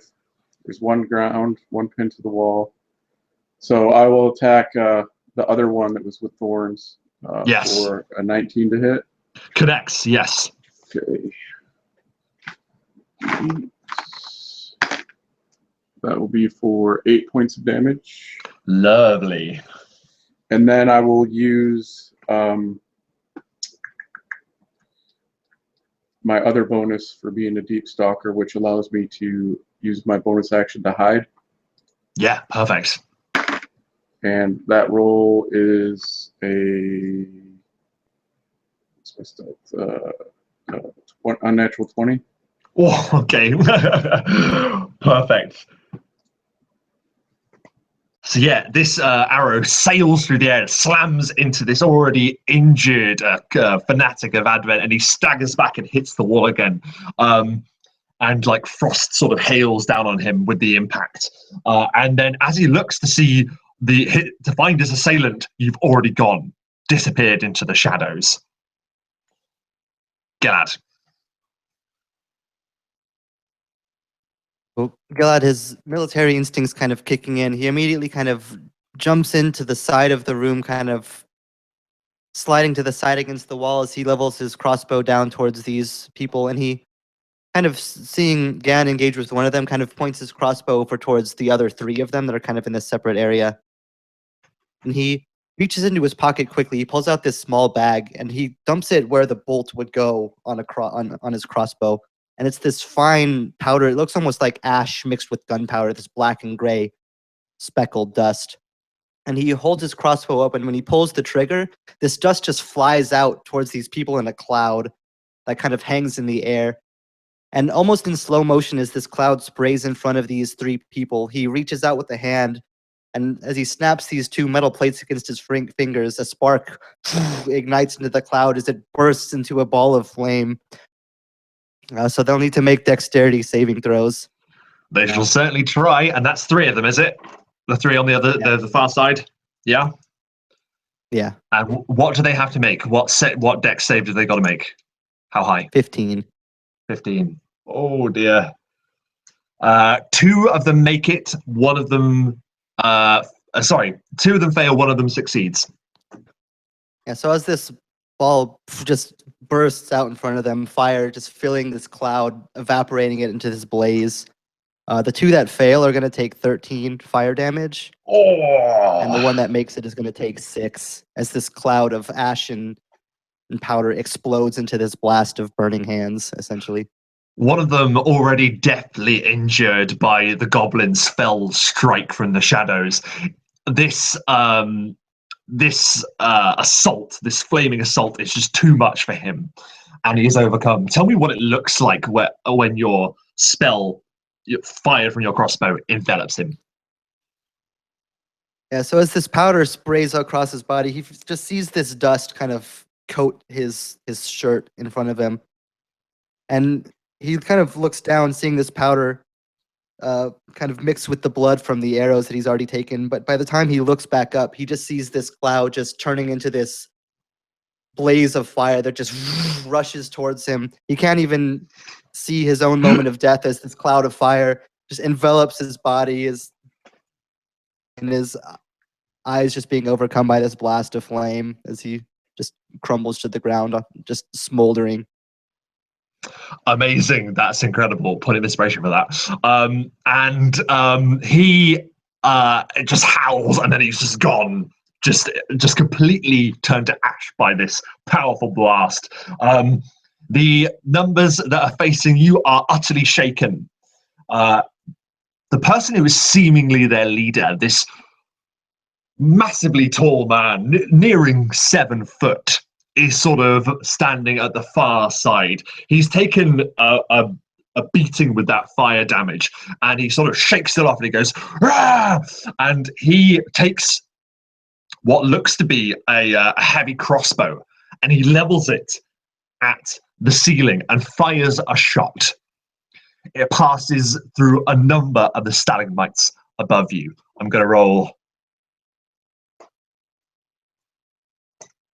So I would like, in fact, all of you to make dexterity saving throws as these icy stalagmites begin falling down from the ceiling. Does Rizzle need to be in the hall? Oh, yes, he did go into the hall, so forget that. Okay. Oh, well, since I haven't come out of the hall, am I still making? Because I had a turn yet, or no? Don't worry, you just managed to dodge. And as is your... Tell me how you dodged the icicle. It's not your turn yet, but tell me how you dodge it, Versus. I imagine that seeing these... First off, okay, we start with the explosion, and the red-orange light completely dyes all of this white-blue ice the same color. And so it looks like this chamber has temporarily been turned from this icy underground layer into like another vision of hell. And he sees these flames spread outwards this way and that way, and it reminds him of memories long forgotten of the Underdark Wars. And he looks up, and he sees these fallen stalactites, a strategy used by the drow and their enemies alike. And memories come to him again of fighting amongst the stalactites and how to combat and maneuver and move around them. And so it's almost like watching him dance and spin and twirl from place to place, always just nimbly and barely dodging one of these basically falling spears. Amazing. Point of inspiration. Yeah, it's incredible. The rest of them take their turn. You are all, just so you know, you all managed to evade the falling shards of ice.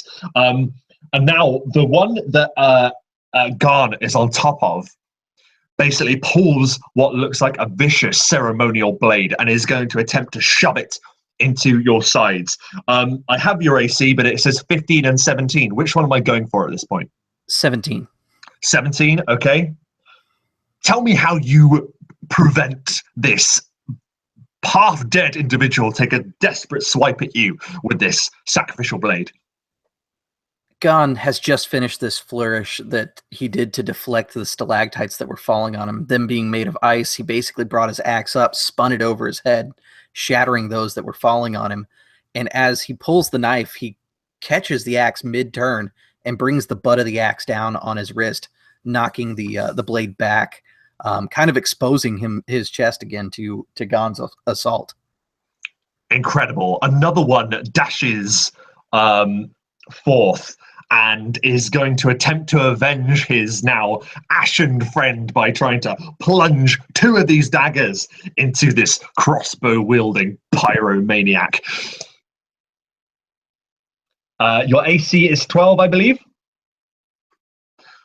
1 connects. Yes. This blade sinking past your defenses and into your side, and you take 5 points of piercing damage. And his stark, bluish white face is right up against yours, and it is a terrifying visage to behold. That is the end of their turn. It is now, finally, Vratis' turn. The camera moves to perspective of the leader of the Advent troops who are here, and you can see him with the crossbow lowering it back down and pointing at the flames, and you see the destruction. I like to imagine that the fire is so hot that it's starting to melt the ceiling, the icy ceiling, and so you see raindrops falling everywhere. And when they hit the crossbow or his clothing, they instantly freeze because he's still half covered in frost. He blinks once and he sees the drow. He blinks again and the drow is gone. He blinks a third time and a sword is going to go straight through his chest, assuming a 23 hits. Yes, you assume correctly. Yes. And then the camera quickly spins around and you see that black void behind the leader, and you see the drow, Vrasis, stepping out of it, and he rips the sword out of the man's back. He dealt 14 points of damage with that hit, and he swings again in an arc, trying to cut across the small of his back. He got a 16 to hit for that one. Just connects. He whirls about and tries to defend, but what do you continue to do? Because he doesn't able to defend. I like to imagine that as he tries to defend, he kind of swings around the crossbow to try to club him in the head. But Vrasis moves with it, almost bending back completely at a 90-degree angle, his sword arm still swinging, and the tip just cuts right through his stomach, and you see ice just coat his organs as they begin to slip out, and he tries to grab them to stuff them back in. I dealt 11 points of damage with that one. And what is it like as the leader just fails to put his organs back into his body? He tries to stuff them back in, but as they begin to freeze from whatever magic is racking his body, every time he grabs the organs, he's literally crushing them in his hand. And so you should see this blood-red diamond dust flowing from the wound and blood pouring from his mouth as he falls to his knees at in front of Vrasis, and then finally just slumps to the ground, gurgling and finally dying. Oh my god, that is so cool. Yeah, he's just desperately trying to push his organs in, but crumbling into frosty dust. And the last thing he sees is this terrifying whirlwind of blades that is Vrasis. We are back to the top of the round. Two of them remain. One of them is beneath the hold of Garn. And kind of picking up exactly where I left off, the knife has been knocked aside. He's been exposed, and you see that the axe is actually being shifted in his hand, slid from kind of a normal grip all the way up to the axe head, and Gon's got his fist just below the axe head. He quickly cuts into the man that's right in front of him. That is a crit or 24 on an advantage since he's prone. My goodness me. So using the axe like a punching katar, he does 25 points of slashing damage to this man's neck. I'm assuming kills him. Since he was pretty close last time. Oh, yes. It nearly kills him again. God. And he's going to kind of spin outwardly away from him, knowing that this strike would have done him in. And in the same motion, he grabs a hand axe and throws it at the second man, which is going to be a 16 plus 23. Connects easily. Okay. And that's only going to be 4 points of slashing damage.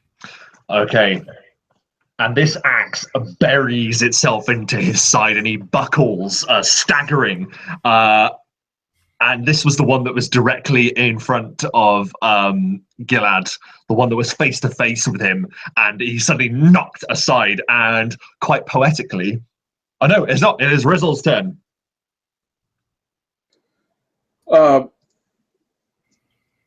Gan, when you made the kill shot on the one that was on the ground, were you standing or were you still down over him?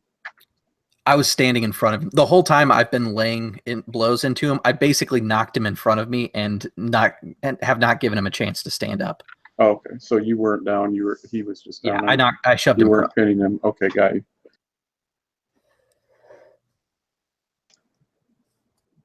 So there's one left standing, correct? There is one left standing. It's just been a massacre.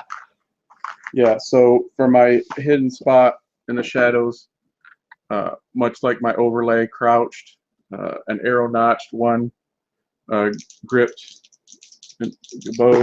The first shot will be a natural 20 to hit. Yes, of course. Yep. 5 points of damage. And why don't you tell me how, as this being is face to face with Galad, you are able to execute it with a shot from the shadows. Okay, so yeah, basically he's crouched as he sees the one that Gans engaged with fall, and the guts of the other one crushed in his own hands. His eyes flick to the last remaining one, and seeing that his comrade is actually directly in front of the creature, blocking his line of sight, he begins a run, kind of running up the side of the hall as he flips up in the air, and as he's somersaulting, he releases 2 arrows, landing in a crouch as they both find purchase, flying on either side of his friend's head to sink into the eyes of the creature. And as you snake eyes this mofo, he basically just staggers back. Gilad, you basically have a split second where you're looking into this person's face and his eyes are just replaced with 2 black arrow shafts. And then he just falls back, lifeless, bam, kicks up icy dust into the air. And all 4 of you are just standing sort of in like a perfect circle almost, because you have just expertly dispatched these people in a way only the Marshals can. And with that, we are going to take a short break. Amazing work, guys. That was epic. Perfect timing. I just got a text. I'll be back in probably like 10-ish at the most minutes. Sure. So if we start and you can just jump in, that's cool, Sure. man. No worries. Yep. Yeah. Cool. Okay, guys, take a short break and we'll be right back. To those of you watching, thank you ever so much for dropping by. See, we've got 9 people here at the moment. There was a few more earlier as well, which is great. If you have any questions about how I've personally been using Absolute Tabletop's adventure play kit, by all means, whack it into the chat. I was super impressed with the layout of this thing. But I'm definitely going to talk more about this probably afterwards. But if you have any questions, just whack it into the chat. If you want to say anything, whack it into the chat. And I will be back shortly with the Marshals, the Winding Law.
I just realized, like an idiot, I started speaking and didn't unmute myself. That was embarrassing.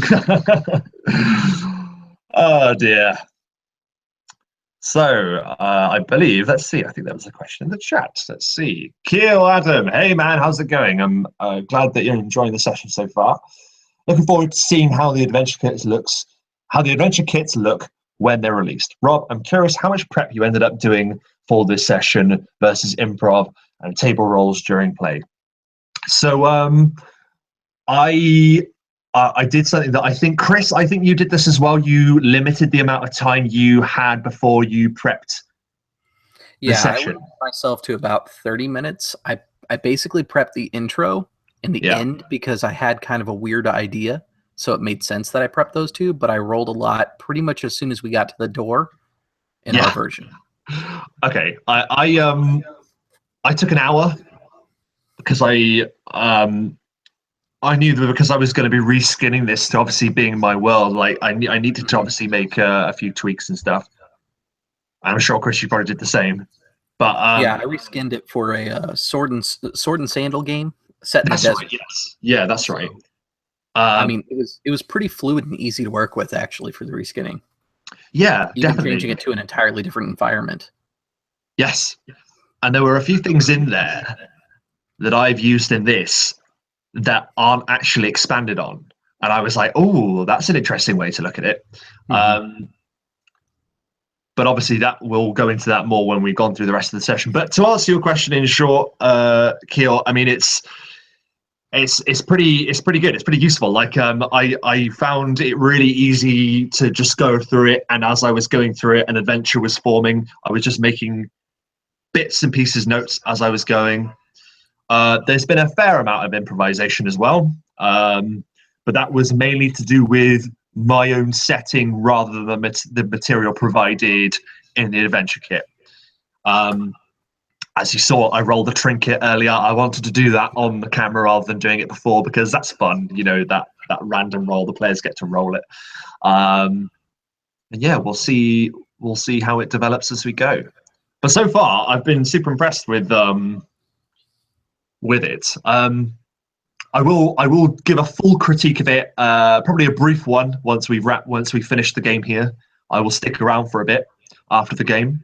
Anyone else is obviously free to join me if you want to discuss it. And yeah, we'll go for it. But how are we finding it, guys, so far? Are we having a good time? Yes, I am unbelievably tired because I'm doing back-to-back games today, and I woke up really early. But it has been really fun. Cool, man. Is this game the second one then? I played. I'm playing in a mini campaign, a Simba Room, run by Troy Spencer in the OSG. Oh, so we finished that up. I then made my character for this game, and here I am now. Well, in a way, I'm glad because it means you don't have to rush off. Because I was, in a way, because Marquis happened to star in the last Nine Kingdoms one shot that I did, and I was like, oh, there he has to go because Marquis made this excellent character called the Plague Bird. But in a way, I'm kind of glad he had to go because it meant that character lived. While the others will return no matter what Rob says. You will see him cameo somewhere somehow. I can promise you the Plague Bird will return. How about that? Sorted. I love it. I love it. And maybe your Magisterium character too, Chris. The Mystic Knight, because he was wicked as well. Yeah, interesting. Rob just makes the campaign. He still owes me a duel. Yes, he does. I feel like Rob, you're just gonna make a campaign out of your favorite one-shot characters. Like you got like Dennis's Goblin. You got my Plague Bird. You got this Magisterium guy. Yep, definitely. We'll have to get Gilad in there if he survives. My familiar has arrived. You'll have to excuse her. Yeah, I had to go and see my cat because if my cat was in here, she would just be tearing everything up around me. She's been going crazy today. But yeah, it's odd you say that because I do actually plan on doing an Avengers-esque series of one-shots with a lot of the characters that have been shown in all the one-shots. So we'll see. But anyway, Dennis is going to be away for about 5-10 minutes, but he's given us his blessing to carry on without him. We discussed this before the game, so it's totally cool. And we've got a bit to deal with in this room first anyway. So are we ready to continue? Yes. Perfect. So now the dust and the ice has settled on the floor. It is only then that you break formation. As marshals, you are incredibly well trained in your different vocations of weaponry. And the moment of silence is to ensure that everyone is dead and there's no one else coming at you down the other entryway to the tunnel that you've yet to explore. There is silence. After a while, you are able to perceive in greater detail the room around you. At this point, I will say that Rizzle goes to secure the walkway ahead of you. And the three of you are left to your own devices, really. Upon this altar, there is a shattered sword, but there are also strange boxes and urns that dot the room as well on strange kind of pedestal, stone sort of pedestal things, plinths and the like.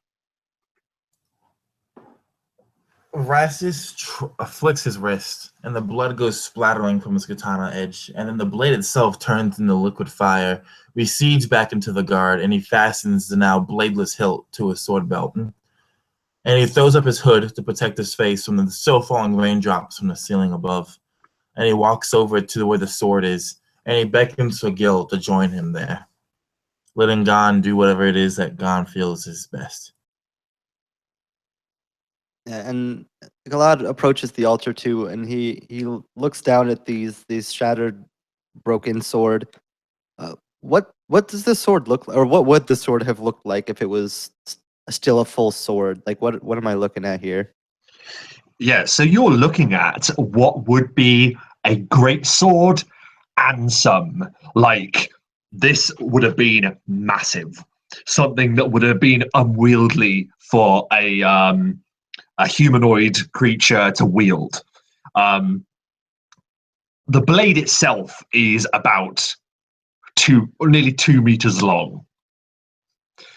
It's big. But you can only really estimate because, as I said, it is shattered. The blade rests in 4 parts actually. The hilt, 2 parts of the flat, and then the point of the blade.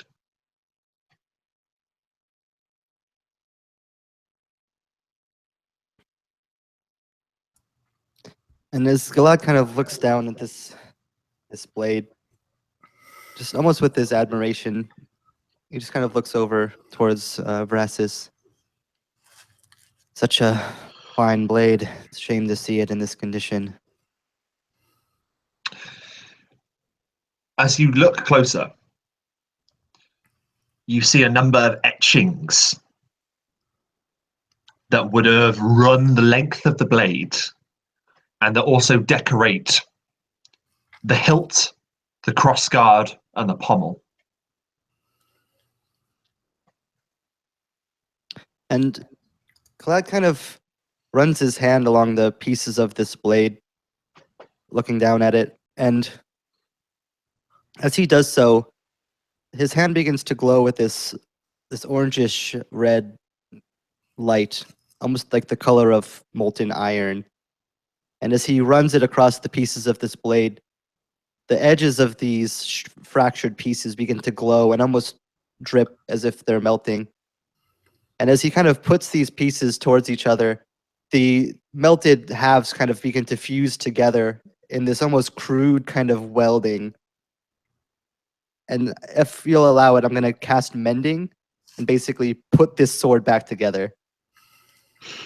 Yeah, and it's a strange. The sword, maybe it's your imagination, but it almost lifts slightly off the altar as the shards of this sword sort of forge back together, and then it sort of rests upon the altar, and then there is a scream that echoes throughout the halls, echoes from deep within the mountain.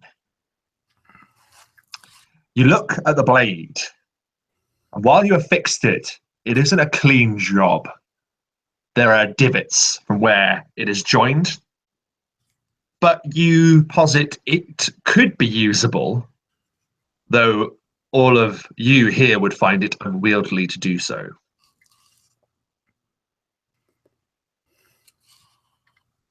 But yeah, the screen probably distracted you from that.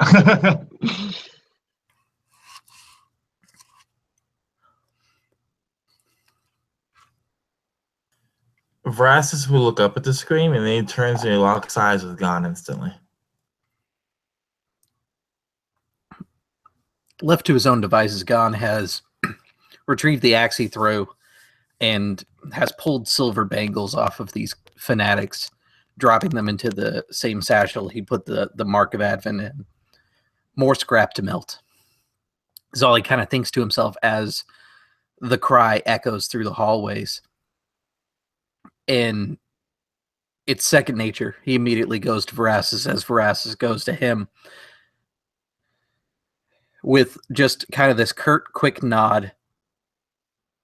He moves to the hallway that leads away from this chamber, taking a sidelong glance at the sword that they've reconstructed.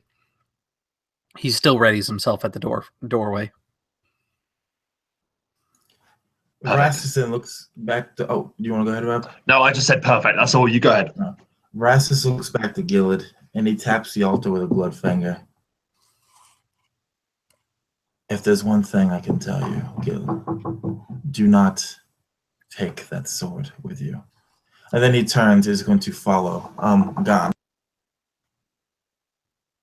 Yeah, and I would imagine as this scream had come out, as Gilad was kind of running his hand across this blade, having just kind of fixed it, he actually jolts from the scream and cuts his finger on the edge of this blade. Just a small droplet of blood kind of dripping onto the altar as this happens, and he kind of shakes his hand, and he looks over to Vrasis and just kind of nods. Yes, perhaps things are better left here. We should be careful. He kind of looks up to the hallway as his comrades are kind of moving towards. Perfect. And would any of you have looked at the urns or the different boxes and stuff that are stacked in the side of the room? Probably Gambatar as he was stripping things of value. Then we go to the roll table again, because I wanted to roll some more random stuff. Just bear with me 1 second. In that case, then, Chris, if you would like to roll me a d20, please. Okay. 15. 15, excellent. Very interesting. You see a curious sight. You see a quiver inside one of these urns, and within it there is a single arrow that is topped with an icicle that gleams with a strange reddish hue.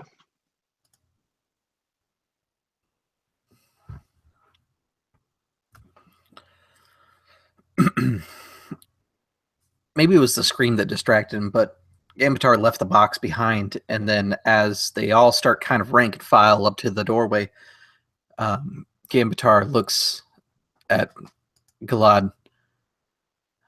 There's an arrow, crimson, like blood on fire. And he points to the box where it was.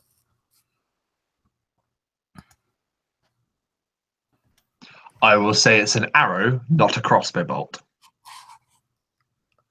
Yeah, and Gilad kind of walks over to this box that this arrow is in, and he kind of pulls it out of the quiver. He kind of looks it over, kind of just admiring the strange form that this arrow is in. And he looks back over towards Gan, who's just not going to do me a whole lot of good, but it'll make for a nice souvenir at least. Roselle.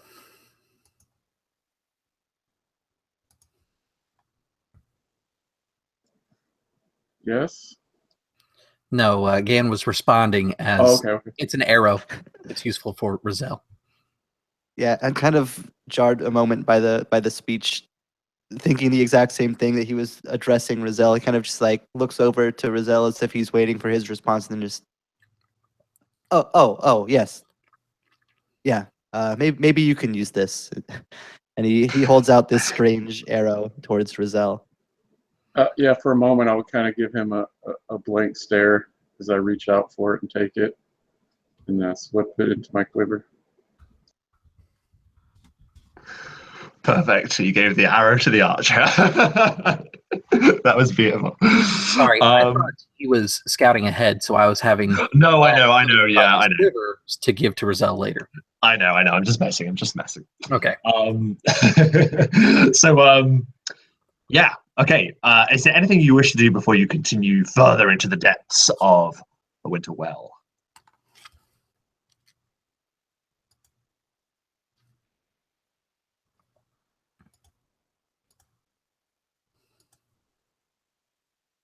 Oh, actually, know what? Now I think about it, yes. Before everyone would head out, Vrassus would go back to the leader of Advent that he killed, go to one knee, and with his forefinger and his middle finger, just kind of lift his chin and look at his face and kind of pull out his clothes, because he saw all these people were essentially frostbitten, if that's the right word to use for this. Something was wrong with them. Something had infected them magically, and he wants to get a better look at it before he continues heading down these hallways. Definitely. You notice that as these individuals have been killed, their skin, while not returning to normal, is starting to look more like frozen dead bodies rather than, human beings with pale blue skin, as if some power has left them on their deaths. Gil, Varys says, and he stands up and turns and starts walking towards him. They said that Frost is changed, did they not? Yeah. Have we ever killed a member of Advent before who said something like that? Who's changed the motto, their philosophy like that?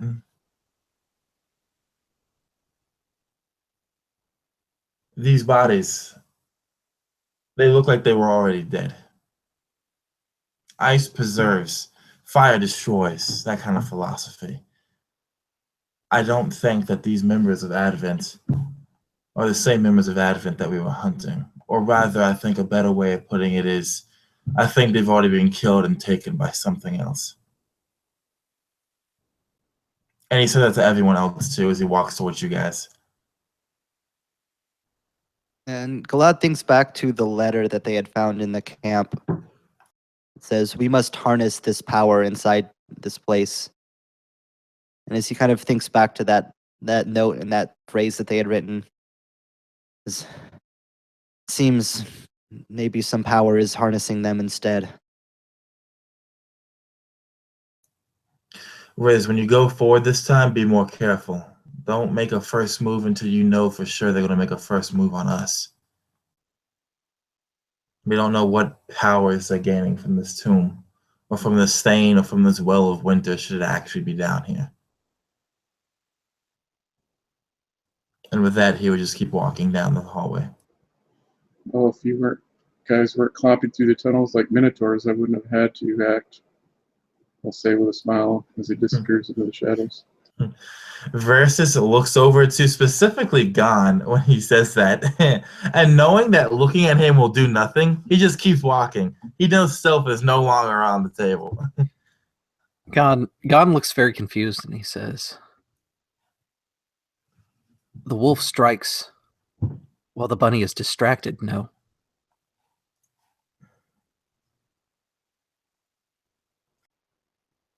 And this time he actually does stealth because he's been told to, but he always thought that he was there to be the distraction. So until he's told, he just does his thing. Seeing now this giant enlightened elf from the steppe can actually stealth well, Rosses is very confused for a second, and then not wanting to let this moment pass, not wanting to miss a golden opportunity, he begins to stealth himself. And this will be the only chance on the next 10 missions this actually happens.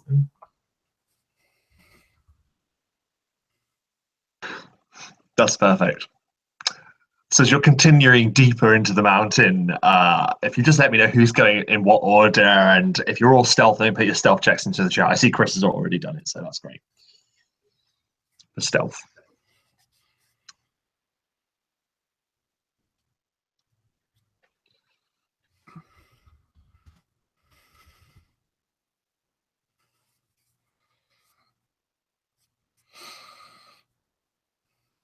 Perfect. Okay. So, Rizzle, on point, the Goblin of Shadows. You lead the company further down these sleek halls, still coated in frost. And once again, you notably realize that it is getting colder and colder. It's almost like you can feel your joints themselves like jarring almost. Not to the point that it's hampering you, but you know when it's really cold and your hands just begin to sort of, oh, it's nasty. And you go deeper and deeper and deeper.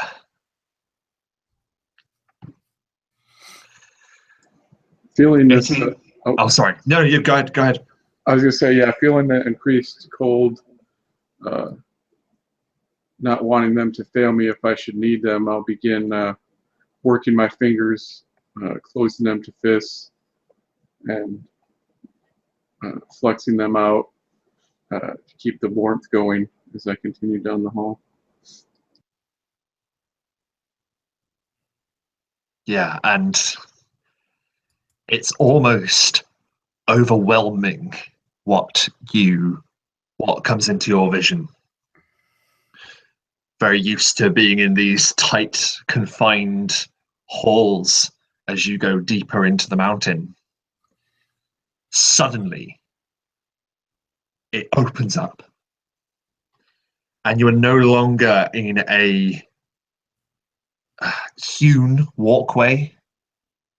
You are now standing in a humongous open chasm of blue, almost luminescent ice. It reaches far, almost to the distance. It is so wide. We're talking about the width of like a football pitch here.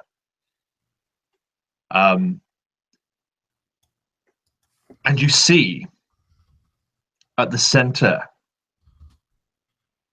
of this bed of ice that coats the floor, there is a large black shard of rock that juts out of it, and upon which lays a vast sarcophagus. What is alarming to note is that its vast lid of maybe metal, maybe ice, is cast aside. So I run forward to look in. I'm just kidding, I don't. First, even though I've been, traveling the world as a marshal for some time, Rizzle has always been most at home in the dark and the tight confines of the Underdark and other tunnels. So this brief time has kind of brought that back to him. So the jarring new reality of this big open room briefly moves over him. Kind of like, I guess, what the opposite of claustrophobia would be. Just that moment of the secure at-homeness he feels in the tight confines and the darkness will unsettle him, and that will only deepen when he sees that large sarcophagus with the lid open.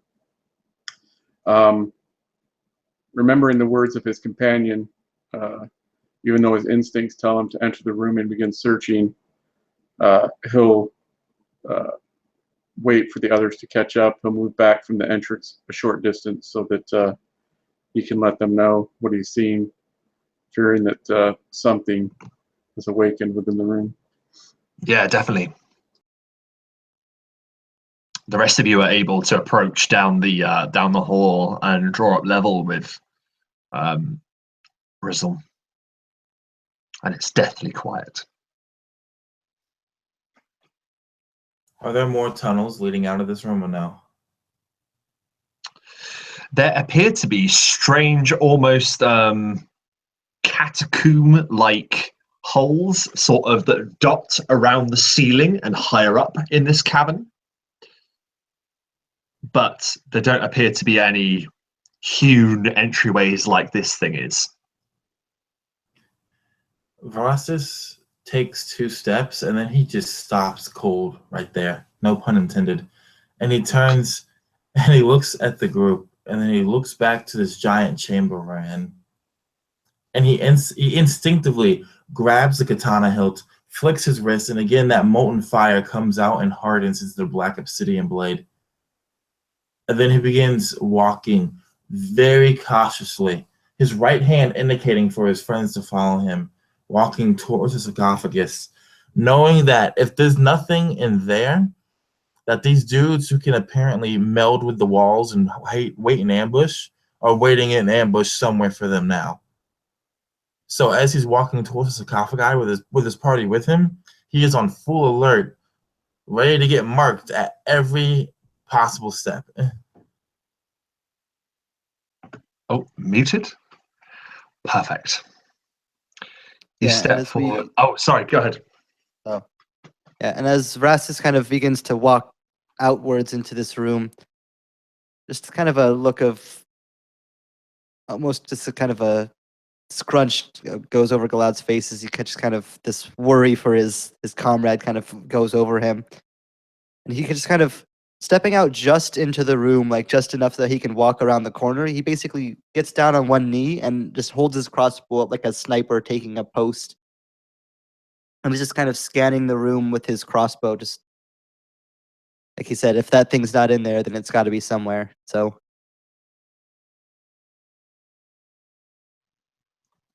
Perfect. Yeah, and you're gazing around. What are the rest of you doing? Gambatar follows. Equally as defensive. I'm taking the dodge action, and my AC is currently 15. So as the others begin entering the room, Rizzo kind of hangs back, and once Ganbatar enters, he moves after him. This is kind of an old reference for those that may have remember the movie Pitch Black. That scene where he's mimicking the movements of the alien. That is what Rizzo is doing with Gambatar, moving behind him, basically using him for cover, stealthing behind him as they enter the room, matching his movements, the sway of his body, perfectly mimicking, using him as cover. That is so cool. I've already given you like inspiration. Take another one. Why not?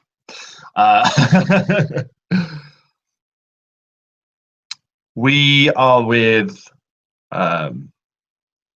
Brassus at the moment. Brassus, you're taking step after step after step. There's a as your footprints softly crunch at the thin layer of frost across what is compacted ice. And a voice echoes throughout the vast chasm.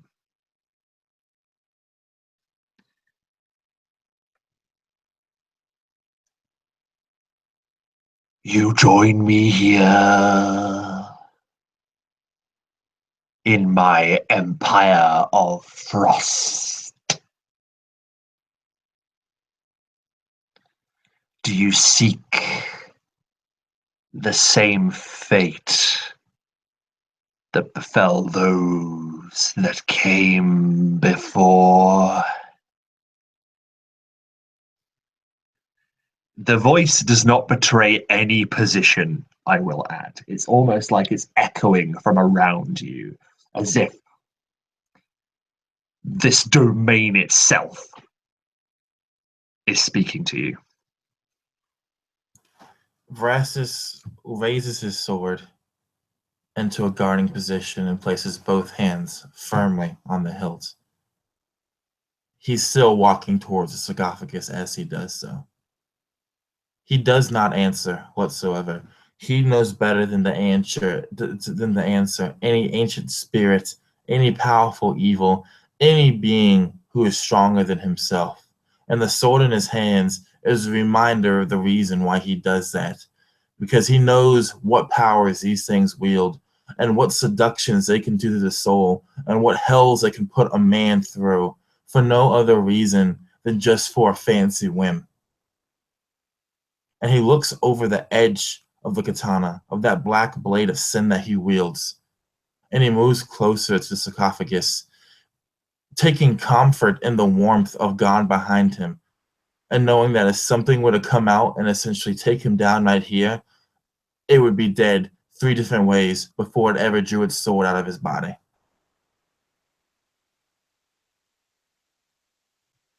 Perfect. How are the rest of you reacting to this voice? Gambatar speaks as they move forward. If Advent has passed, then we are way through the season.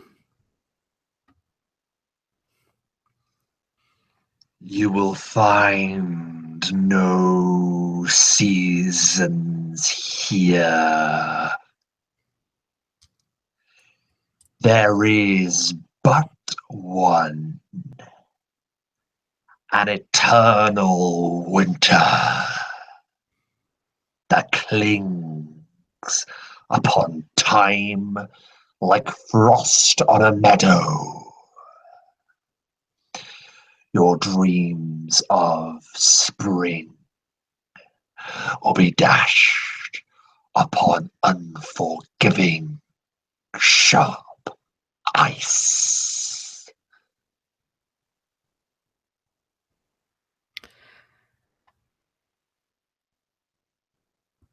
Gambatar reaches into a belt pouch and he pulls out a leaf that he's been carrying around. It's dry and tender, but it still has a touch of green to it.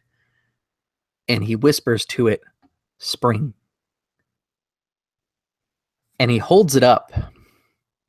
And this is something that Galad has seen before. Gambatar is asking you to light his leaf on fire.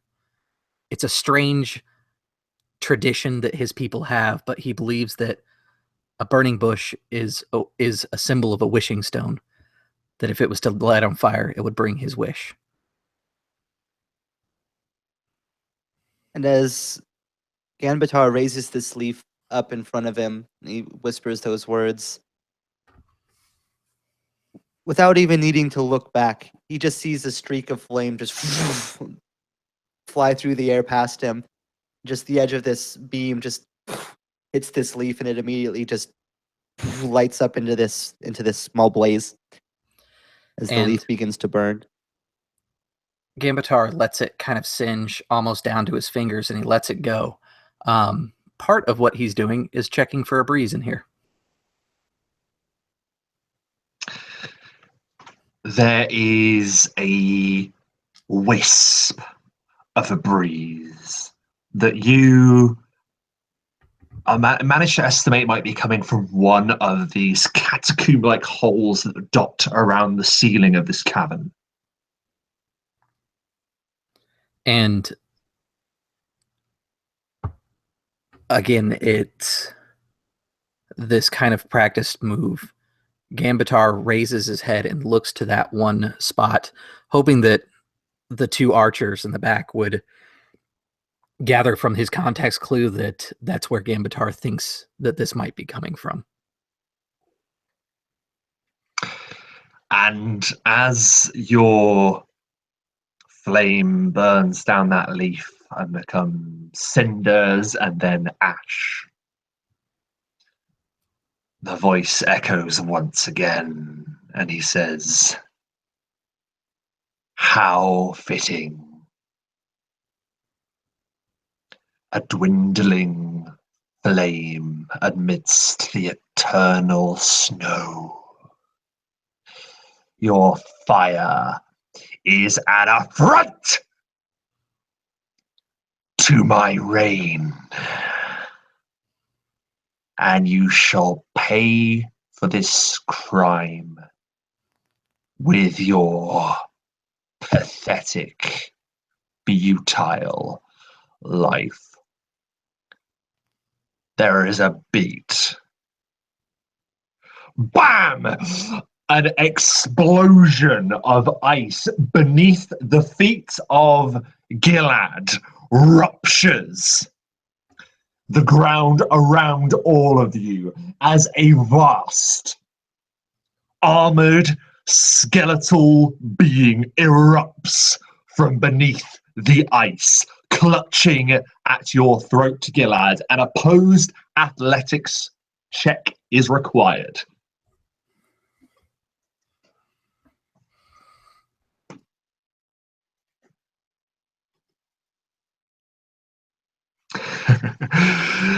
The Frosthane, risen from the ice, explodes out with a massive, grasping, frost-covered hand. You can see the shadows of bone between what is clearly the skeleton coated in ice and metal. A plain iron visor guards his head as this hand clutches your neck as he explodes out of the ice and brings you slamming into the ground. You take 12 points of bludgeoning damage as he lifts you high and slams you into the ground. Essentially, yes, from the chat, choke slamming you into the ice.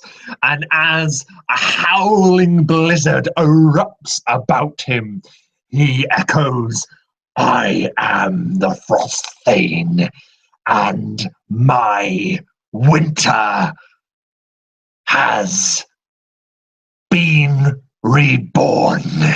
Roll initiative.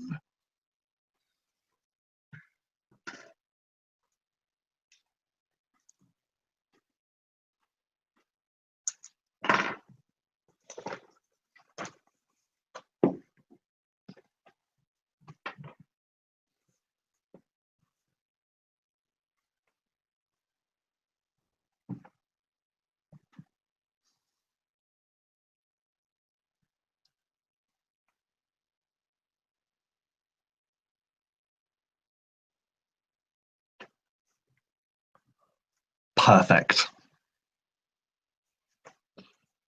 Just writing the names, because otherwise I forget the names.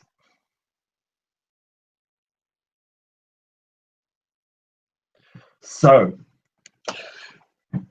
Brassus, you watch as this massive, near 20-foot tall being explodes out of the ground, lifting your companion high and then laying him low, smashing him into the bed of ice. What is it that you do? Vrassus turns on his heels the moment he hears an exploding sound, knowing exactly that the worst case possible has come true, and that he's attacked the two archers, the two physically weakest members of the party. He sees this massive thane of ice, this undead creature, and he points the katana at it, and he invokes the name of the 12 drow gods to curse this creature with the power of that hex blade he wields in his hands. As he does so, he also invokes the power of the eclipse itself, and the ice that covers this thing's body turns from white to black. And these flames burst from its outline, wreathing it in heresy, the one thing this thane hated the most, as the hex takes effect on it, as the spell begins to enwrap it, and as he basically signs this thing's death warrant. And then he dashes forward, holding the katana in both hands, and once he gets close, he swings once, and then he swings twice, and with every swing, the flames leap from the body of the thane, coat the sword, and then help basically cut deeper into his body as he tries to land these hits. That's incredible. All right, so I got a 23 and a 21 to hit. Both connect. Dope. And then I got a total of, let me make my modifier, real quick. Okay, I got a total of 8 damage for the first hit and 14 damage for the second hit, and then added 6 to it because of the hex I put on it from the my hexblade feature. So I forgot the numbers I just said, but what I just said plus 6. Okay. +6. Excellent. And yeah, your blade is dancing in your grasp, laying into this ice Leviathan that's just standing in front of you. Not Leviathan, but you know what I mean. This huge pillar of a undead frozen warrior bearing down upon you, and it gives a as your defiant blade cuts into him. As ice begins to fall from the explosion from the ground, Garn, you watch as well as your companion is slammed into the ground. It is your turn.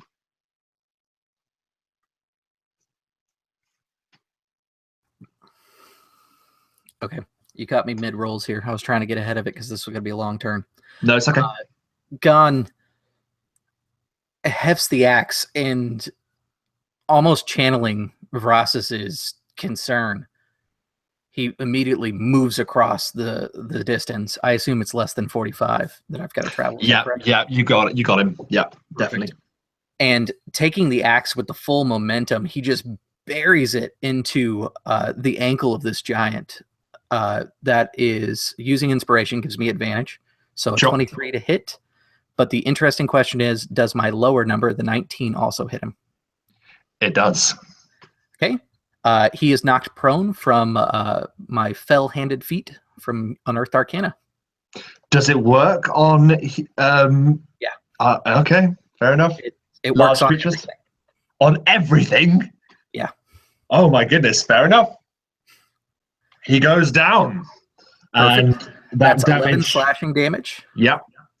Then he brings the axe down, and he just immediately lets go with a flurry of blows. The second axe blow would be a 22.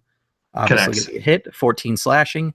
The first flurry of blows is going to be a 24 for 9 bludgeoning. And the second will be a 17. And that would be 7 points of bludgeoning if that hits. It does not. Okay. My God.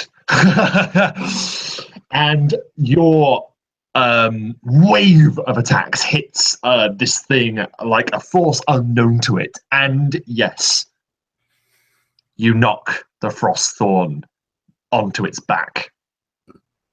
And he gives a roar that shakes the walls of ice that surround you. He is still prone as Rizzle. It is your turn. Okay, so the monster's prone. I imagine Glad's on the ground next to him as well as Gan is standing over him. Yeah. Okay, so this is what I'm going to do. I will charge forward using the speed boost I get for the first turn. So I charge from the shadows and begin running. I'm going to first run and step onto my fallen companion and using him to leap up and attempt to basically like catch the shoulder of the elf as I flip over the prone giant and begin releasing my arrows as I somersault. That's perfect. Okay, so as is kind of standard, I have 2 arrows already drawn, and I would release those. The first one hits for 26. Definitely, yep. Okay.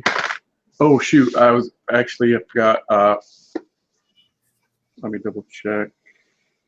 Yeah, because I'm not going to use that this turn. I'm going to use my bonus action as I begin to run to cast Hunter's Mark on this thing. Oh, okay.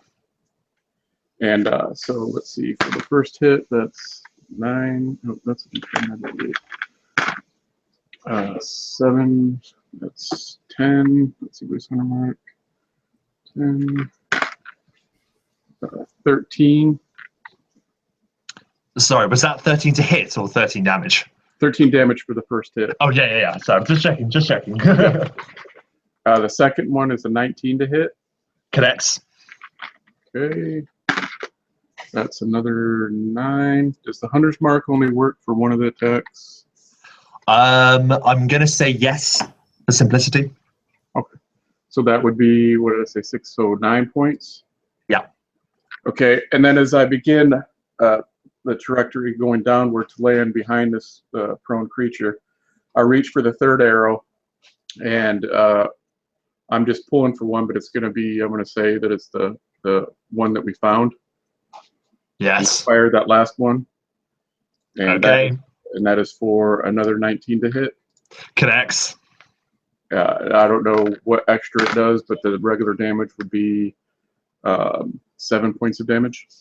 So double it, 14 points of damage for that last shot as the final, with the glowing sort of red tipped ice slams into it, and there is a and this red kind of energy pours across the frost giant, and you also the frost giant, the frost thane, as you see bits of the ice on him partially melt for a bit as you do like extra damage to this being, and he gives a roar, and as he does, basically from his veins and bits between his bones, more ice starts forming back up. But that was an incredible wave of attacks. Yeah, and so when I land and hit the ice and begin skidding forward, I kind of turn. So at the end, I'm sliding backwards, and I drop to a knee to come to a halt as I draw more arrows and begin to notch them. Amazing. It is now the Frost Thane's turn. And with a he draws up both of his hands. In one, he is carrying a large maul that is wreathed in ice, and he slams both of them into the ground, and a huge column of ice explodes out of the ground with him on top of it, lifting him high into the air. He's on his back on top of it as it goes up, and I would like everyone to do a dexterity saving throw, please.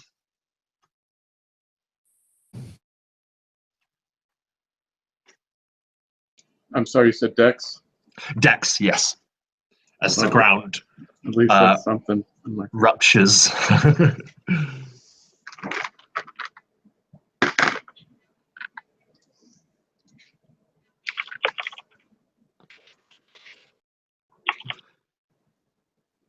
Okay. Oh, man.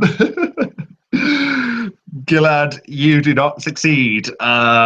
So you take... Not so bad. 4 points of damage.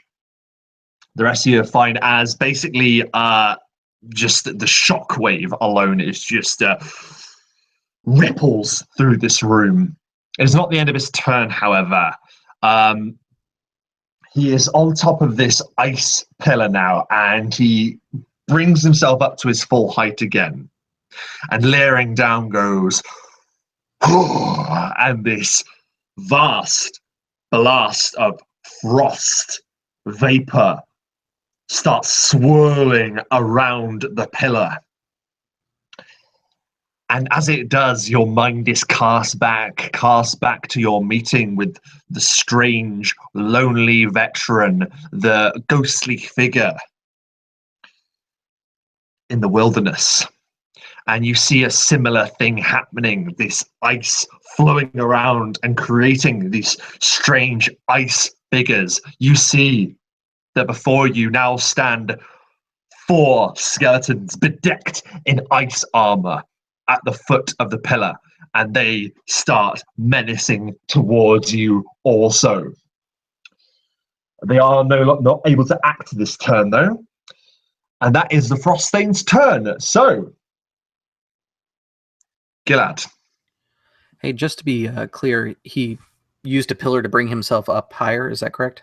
Correct. Before standing? Okay, cool. How tall is the pillar, by the way, if I can ask? The pillar is 30 feet tall. So Galad is on his back. The room is spinning from this concussion that he's received from being pounded into the ground, and then blasted by this shockwave, and he's just lying, having trouble even focusing as the room is just kind of shifting. And as he closes his eyes, his mind drifts back to this moment back in his barracks. He's surrounded by smoke and ash and fire around him, and he just mutters, "We must rise from the ashes, unleash the flames of justice on those us." And when he opens his eyes again, the irises of his eyes are these orangish red flames that are almost dancing around. This fire erupts in this shockwave around him, his cloak floating with these embers that are just flying into the wind of this room as this blast erupts off of him. And as he slowly, on one knee, just brings himself up to his feet, he pulls up his crossbow and he loads this bolt onto the side of it that has this strange black kind of edge just below the point of this bolt. And he points it up towards this frost stain and kind of slumps down for a moment as he fires this bolt. It flies right into this pillar of ice about halfway up before a moment kind of stops as this bolt hits into this pillar, pausing for a moment. And then suddenly it erupts in this massive fireball. So the Thane, and if the people are close enough to the pillar to get hit by it as well, are all going to need to make dexterity 15, DC 15 dexterity saving throws. Will this against fire. melt the pillar? So yeah, definitely Garn and Rassus have to do this, but obviously the Thane will also attempt it.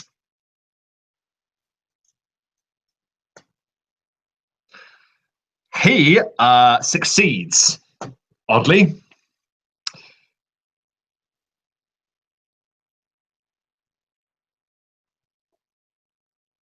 Marquis using inspiration. Oh, and he fails again. Oh, bless you, man. That is a shame. So, Gilad, walk us through this then, because you succeeded, but I'm guessing you're still going to take some damage. Yeah. So, and I don't know if the 4 people who have just kind of come around this pillar are gonna be close enough as well to Oh, take it. of course, them as well. No, you're right, and I will make saves to them also. That is 2 fails. That is 3 fails. Sorry, 4 fails in total. They all fail. All right, so this bolt with this black tip that has this kind of ball set under the point just flies into this pillar. This ball of fire explodes off of it, erupting. This heat wave just first kind of washes over everybody in the room as this ball of fire erupts like a bomb going off. Chunks of this pillar go flying, ice scattering across the room as this wave of fire just erupts upwards across the top of the pillar, kind of over the edge to burn this frost stain, as the 4 creatures are just covered in this blast of fire. Anybody who fails is going to take 30 fire damage. And anybody who succeeds will take half of that. Oh my goodness me. Wow.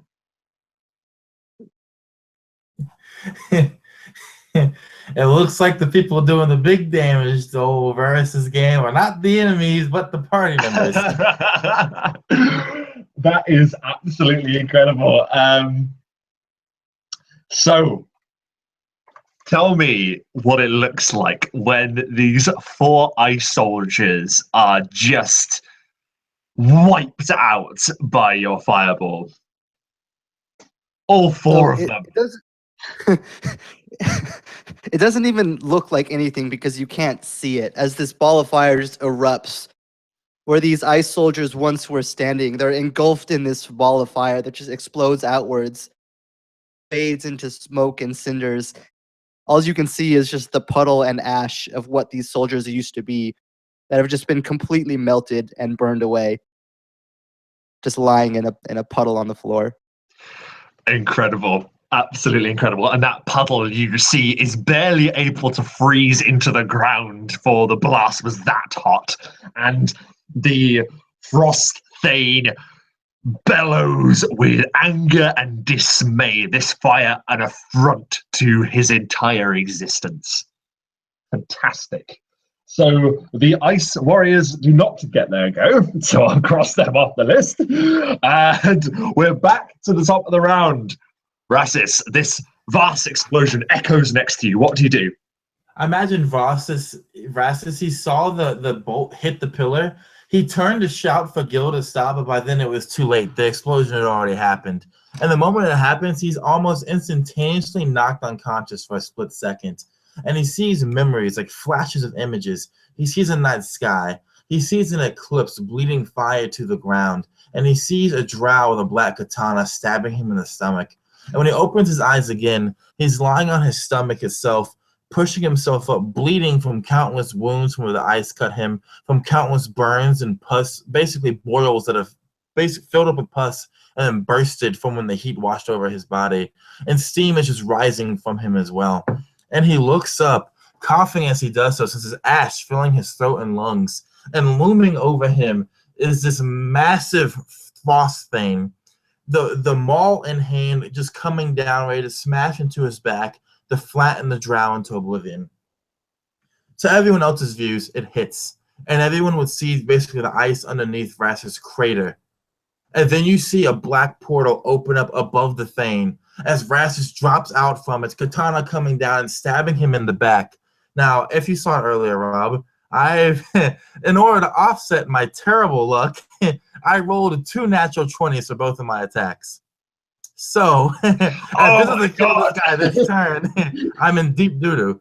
That being said, the blade goes straight through the back of the chest of this Thane. And as it does so, the black ice covering his body melts away, goes into the sword, and explodes with fire inside of the Thane's chest as Rassus rips the sword out. As he hits the ground, he then stabs the sword again, this time into the ground he's standing on. And you see a black hole open up underneath the Frost Thane himself, and those flames rise out, just bathing his entire form. So, from the attacks themselves, it's a total of 30 points of damage. From the curse, that's another 6 points of damage. And then from the burning hex he's using for his invocation at the end, that's another 5 points of fire damage for a total of 41 points of damage. If he's vulnerable to fire, that's another 5 points. So there you go.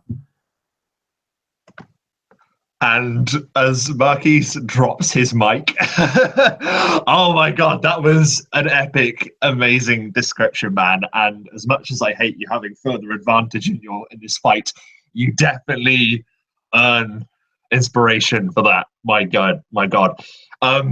Yeah, like the flames just echo through this portal and blast him, your sword attacks, cutting him deep. He is, however, still going. It is not his turn, however. Garn, what do you want to do? The warrior of the steep looks at this new challenge in front of him, the pillar of ice that is half melted away, and realizes that this is not going to be as easy of a battle as he thought it would be. He remembers his father telling him that all men are born with fire, the fire that symbolizes the desire to live. That's what man started with. And he kind of harnesses that as he begins to climb. I'm just going to try and go after him. I'm taking the fight to him on the pillar. Yeah, man, let's do it. My athletics check is going to be a, let me just double check that here. Oh, yeah, I forgot. I get advantage on those. A 20? Yeah, that's absolutely fine. Now, the pillar is 30 feet tall. Do you know how your abilities would fare? Would you be able to get to the top and do something? When you climb using athletics, you do it at half your speed. So technically I get 20 feet because it rounds down. Okay. So I am going to use my move, and then I will do Step of the Wind, which is a key point to take the rest of the distance. And then I still have an action available to, or an attack action available to me. Okay, that's amazing. Yes, you're shooting at this half melted pillar, what is it that you finish this graceful move with? As he kind of comes up the pillar, Gon grabs the axe and slides across the kind of pool of water. And it's really kind of here that we see that Gon managed to avoid most of the flames. His burns are not from fire. It's actually the boiling water that spilled off of this tower that caused him to blister.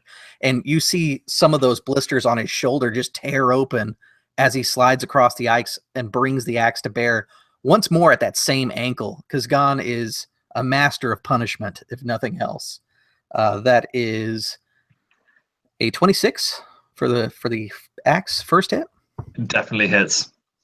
That will be 13 points of damage, and a 21 for the second. Connects. Okay. And 13 points of damage. And because I don't have advantage or disadvantage, no fancy stuff this turn. No fancy stuff. But it's incredible. You are up this pillar like a bolt, and you are just once again laying down punishment to his ankles, and he looks down at you, his gaze scanning both you and this defiant, despicable drow that's caused him such pain as well. Hold on just 1 second. Oh, I can't use that. Never mind.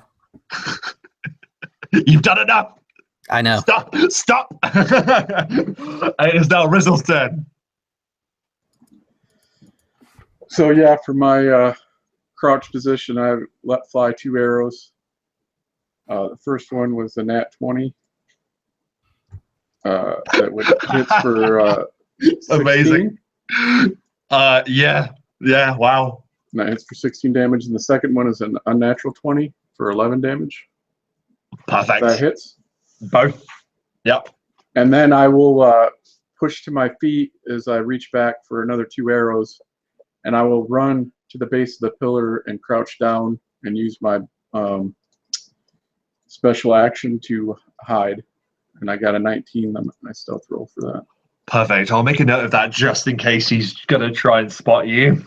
He is a bit preoccupied, but fair play. That was incredible. I'm counting on that, so. Yeah, yeah. So where did your arrows strike him from the shadows? I imagine as I'm kind of back to the side, so probably like the hip and shoulder of his right side as he's facing the drow. Perfect. And as your deft shots land, he gives a howl. And what he's going to do is he brings up his massive ice maul above his head and brings it smashing down. Not on the drow and not on Garn, but on the ice pillar itself. I would like both Garn and Rassis to make dexterity saving throws. You want to give me a... Well, you did give me a point of inspiration. Never mind. Okay. That... I fail. Oh dear, boys.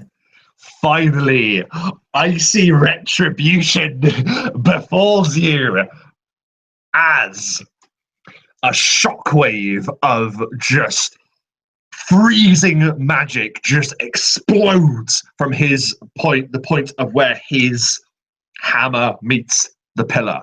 It explodes. He's going down with you, admittedly, but you're going to take quite a lot of damage. So just bear with me 1 second as I work this out.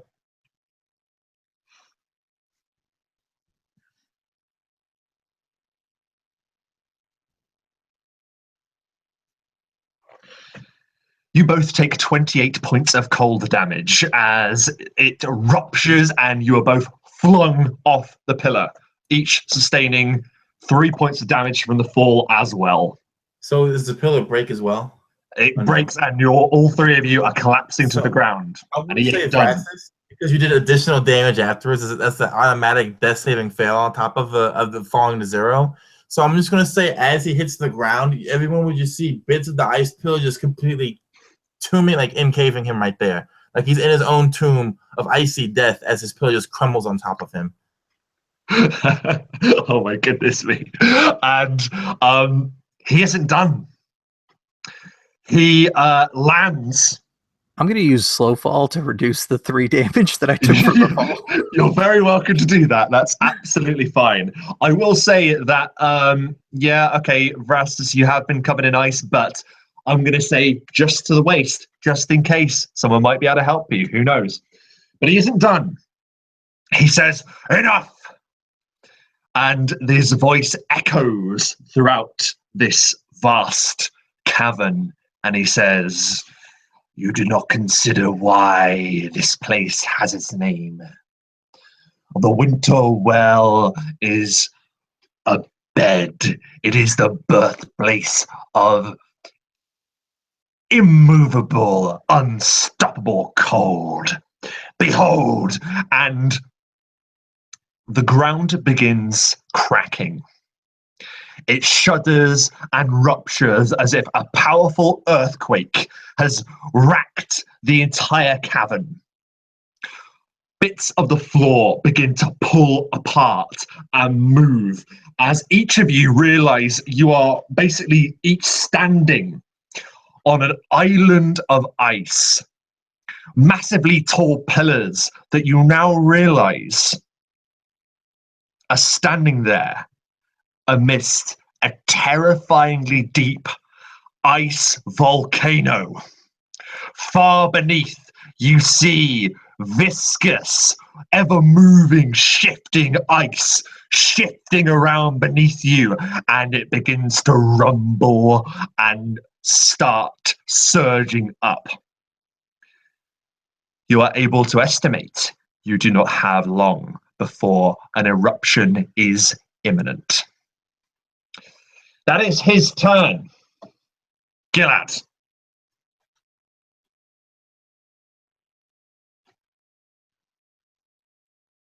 So as these Gilad kind of finds himself on this island, and he just realizes that we just have to try to take this thing down if we can, if we have any hope of escaping. And he brings up his crossbow, and as he readies it to fire, with this unnatural speed that a crossbow shouldn't be able to make, these 4 beams of fire just fly from the tip of his crossbow. There's going to be 4 attacks, 14, 21, 20, and 18 to hit. So I don't know which. Three of those connect. All right, so that's going to be for 28 fire damage. As this thing is just pelted with these streaks of fire that just fly off in rapid fire succession, just pelting him in the shoulder and in the stomach as fire just bursts off of him. Yeah, and you see he's on his own kind of like main bit of this island. You would still be able to reach to get to him in melee, but like he is sort of moving towards you, and then each shot, bam, slows him down, bam, slows him down, bam, slows him down, and you can see the ice and cracks are forming all across him. He isn't looking he doesn't looking great, but at the same time, he isn't looking too bad either. So take with that what you will. And I forgot, it should technically be 4 more damage too, because of my Phoenix trade is going on right now. Excellent. And just to let you know, you are obviously doing extra damage with that on top of that, because of it being fire, obviously. And we are back to the top of the round. Dope. All right. So before I do this death saving throw, and Vrassus's head right now, or rather whatever spiritual space he may be, it's a void, and he's standing on a bridge. On one of the bridge, you see himself, another copy of him, holding that black katana, holding it out to Vrassus' hilt first. On the other side of the bridge, you see one of the many drow plague birds that came up after the endless night, and the plague bird holds out a hand. Vrassus was back between both of them, and above them all is an eclipsed sun that's bleeding down to the ground below it. And he passes this death saving throw. And he looks back to the sword, and he takes one step that way, and that ends his turn. even when you're unconscious and dead, it's still a great turn. Fantastic. So, excellent. Garn, you are shocked, shell-shocked by this, I should imagine. What are you going to do? Gon finds himself a man lone on his island and sees the opportunity for some form of recovery. He'll quickly fetch out a small flask and take a drink of a healing potion. And yeah, he's going to move towards the giant, but that's going to be all he's doing. Not closing full distance. I want to keep 20 feet away. That way, hopefully, he can't hit me. Okay. Interesting. And as a bonus action, I'm going to do patient defense, which will basically give him disadvantage to hit me. Oh, bloody hell, that's And good. I'm back to 15 armor class. Okay. Perfect. Yeah, as the monk appears to be steeling himself and preparing for the next wave, the next onslaught. Rizzle, disaster is at hand. So as the giant's running, I'm going to pop up and loose 2 arrows, aiming low for its legs in an attempt to slow it down. The first hit was an 18 to hit. Just connects. Okay, that's for 10 points of damage. Perfect. For the extra attack, I used one of my inspiration. I got a 21 to hit with 13 damage. Yes, yep, great. And then I will duck down behind some of the rubber of the pillar, the rubble, with 23 stealth. 23 stealth. Yeah, once again, and you're aiming for his legs. Correct. Yep. Yeah. So just bang, bang, straight into both knees, and he looks down and just goes, ah! And he's gonna see if he can spot you before he acts. He does not spot you. This mysterious shadow causing him this gnawing pain of agony, arrows coming out of nowhere. So instead, he gazes down, and his targets are either, at this point, Garn or Gilad. And I'm gonna roll a dice. Odds, Garn. Evens, Gilad. Odds, Garn. Now he has disadvantage against you, right? Correct. He is just gonna do, no, actually what he's gonna do, he stomps towards you, ice flecking up from his from every step. Him stepping over one gap and then another, closing the distance between you. And at every step, he is saying, "It does not matter how much you resist. When the tides of frost reach us," and he gestures to the viscous ice rising up from the imminent eruption. "But when the tides of frost cover this land anew, I shall be reborn anyway." And he takes 2 swings at you, admittedly with disadvantage. So his first one utterly misses. Second connects.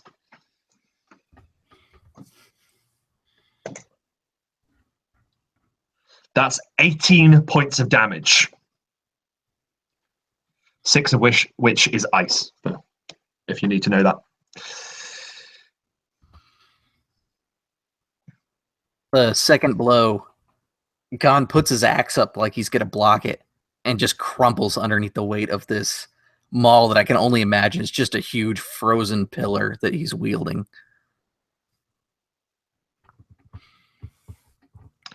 Oh no.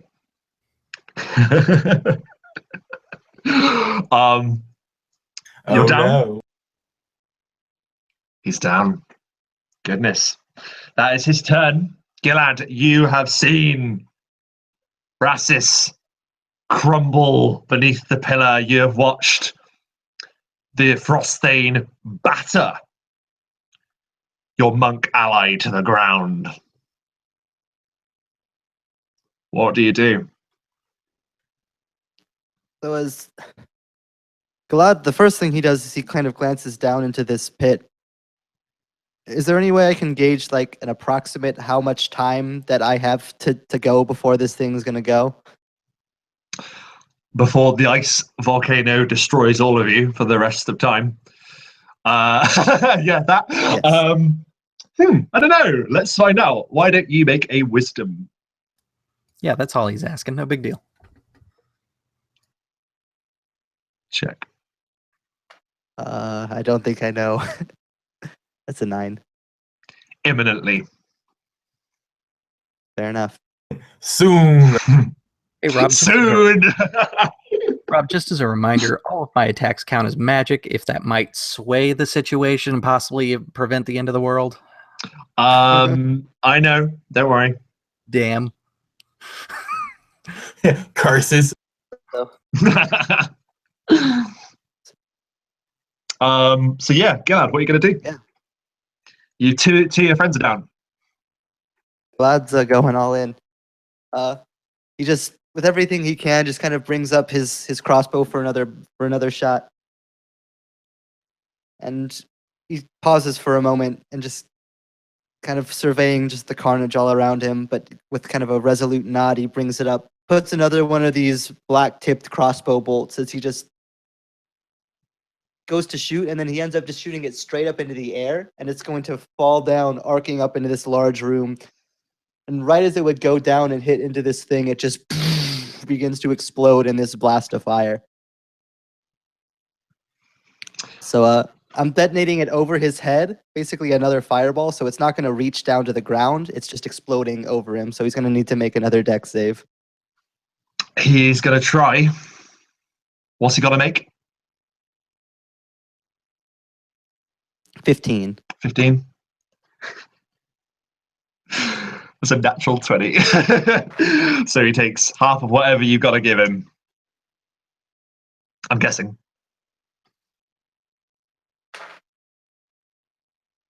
Alright, so that is going to be 26 fire damage, so half, but then maybe half of 26 that. anyways if he's vulnerable. Yeah. Mhm.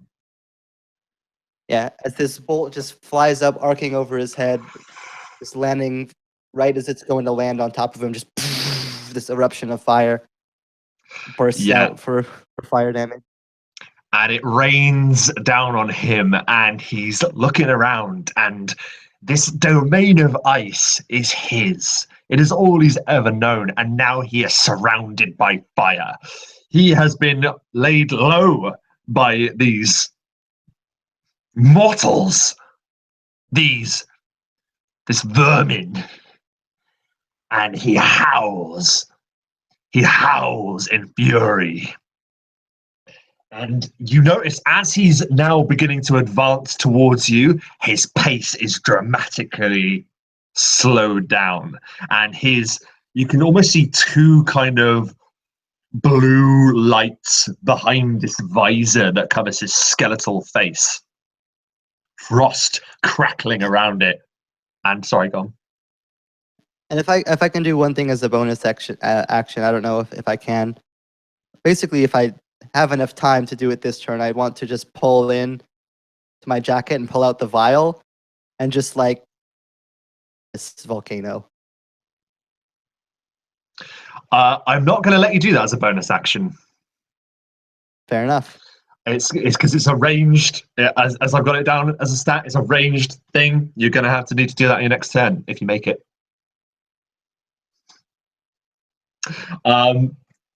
We're back to the top of the round, and something spectacular has happened beneath. Go ahead, take it away. Take it away.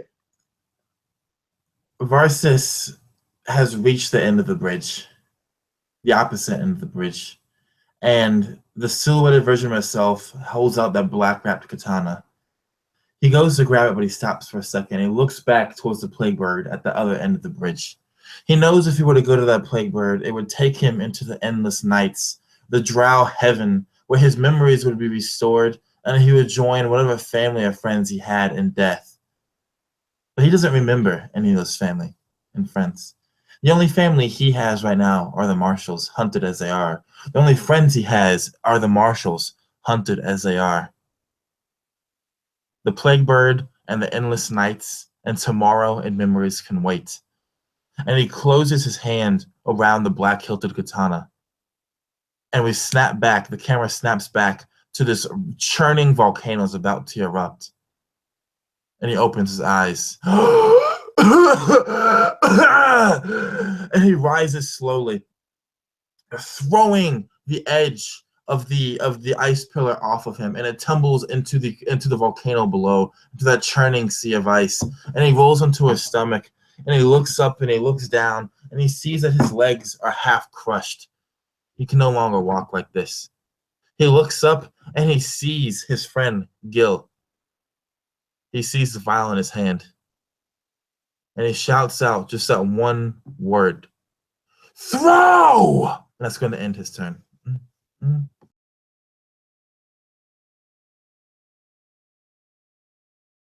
Amazing. And yeah, you can have inspiration. Because you might need it. Gone. Wait, you're down. But what happened to you? Gon is down, and in his form, he finds himself on the steep, or at least something that seems too perfect to be the steep. It's got golden wheat fields, and he finds himself in the form of a wild horse riding as he approaches a yurt that stands alone in the fields. His form transforms back into himself, running, and he gets to the doorway. As he steps in, the very start of winter appears in this world, and bits of snow and ice fall. He goes to the side of the hut that represents the sunset, where guests are supposed to sit. And he looks across the fire to his host, seeing a man that is twice his own size, with a horse's head, knowing that this is death. Gambatar sits and places his weapons to the north side of the hut, as is proper, his medals and his money. And the horse god does not look pleased. Gambatar got a natural 1 on his death saving throw, so he has 2 in the negative right now. It is not looking good. That horizon of the steep is getting ever closer. Rizal, chaos surrounds you. You are watching your friends die horribly. What are you going to do? How far away is Gilead from me? Gilead, I will say you'll be able to get to him. I don't know exactly the measurement, but I know you'll get to him. Don't worry. So basically what I like to do is use my move to get to him and grab the vial and give it a shot, throw it at the... my idea is not to throw it in the pit, though, is to throw it at the giant. Okay. Yeah. Gilad, are you go? I'm guessing you're just going to let him take it?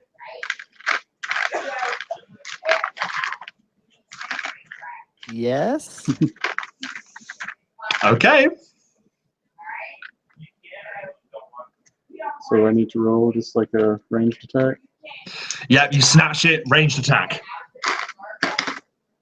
Oh, nat 20.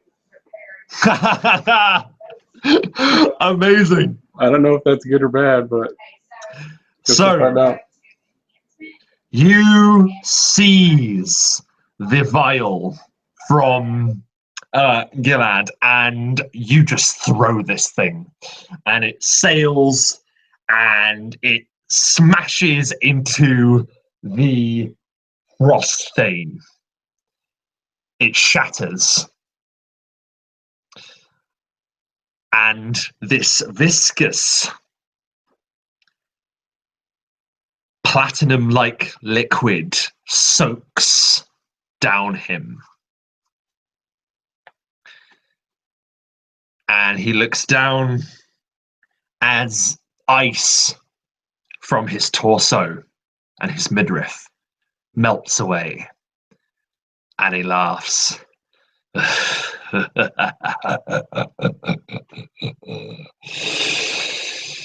Wasted effort, vermin. You see that it is indeed melting him away. However, you realize that this thing to be effective, he now needs to go down there. If you understand my meaning. He takes a significant amount of damage from that and does not look good at all.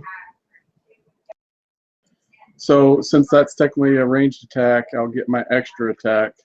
You will. And that I rolled a 23 to hit with 14 damage. Connects. And then for my bonus action, I will stealth with a 26.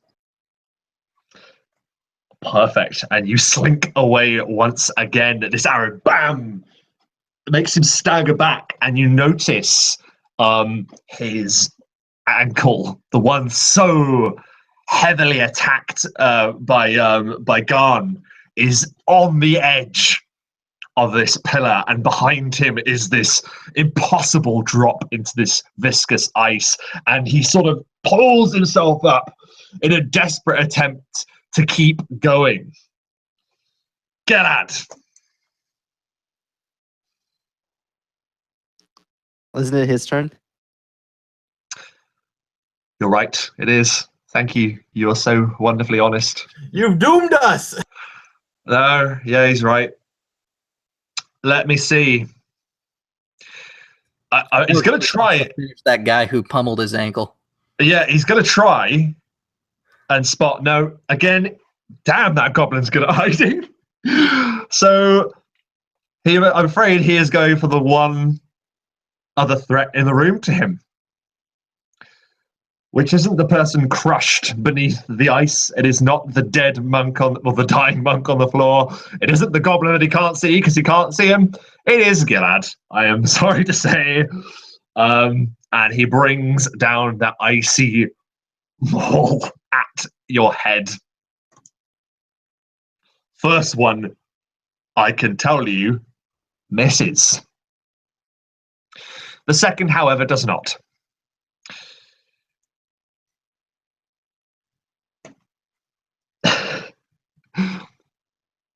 That is 19 points of damage.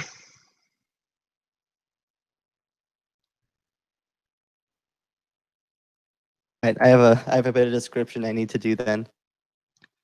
I So think as you do. this maul, just comes down, slamming Gilad, his crossbow clattering onto the ice. He just falls limp against the ground as the room spins before fading into black. But then his body, enveloped in this cinder from this phoenix power that he unleashed earlier, begins to shine brighter and brighter. His body actually lifts off from the ice, begins floating in the air for a moment, and as he kind of comes vertical for a moment, his eyes just open again. Fire just streaking from his eyes in this energy light. And then this explosion of fire and a sphere around him just as this explodes, fire bursting out in streaks, and a shockwave of flame just emanates from him. As I recover from my death at 1 HP, and everybody around me takes 14 fire damage. I am far away. I am far away. Yeah, Oh it's 10. No, you're not 10. But You're fine. You're fine, but that is going to get him. Does it get me? Yes. It's It's only like it's 10 feet, so like it's basically just going to be probably the goblin and the enemy. Probably not then, in that case. Yeah, and there's no save, no roll. It's just 14 fire damage. Oh, just straight. Perfect. And Gilad, as you blast the Phoenix Reborn, your power is the antithesis to his. The fire eternal against the ice perpetual.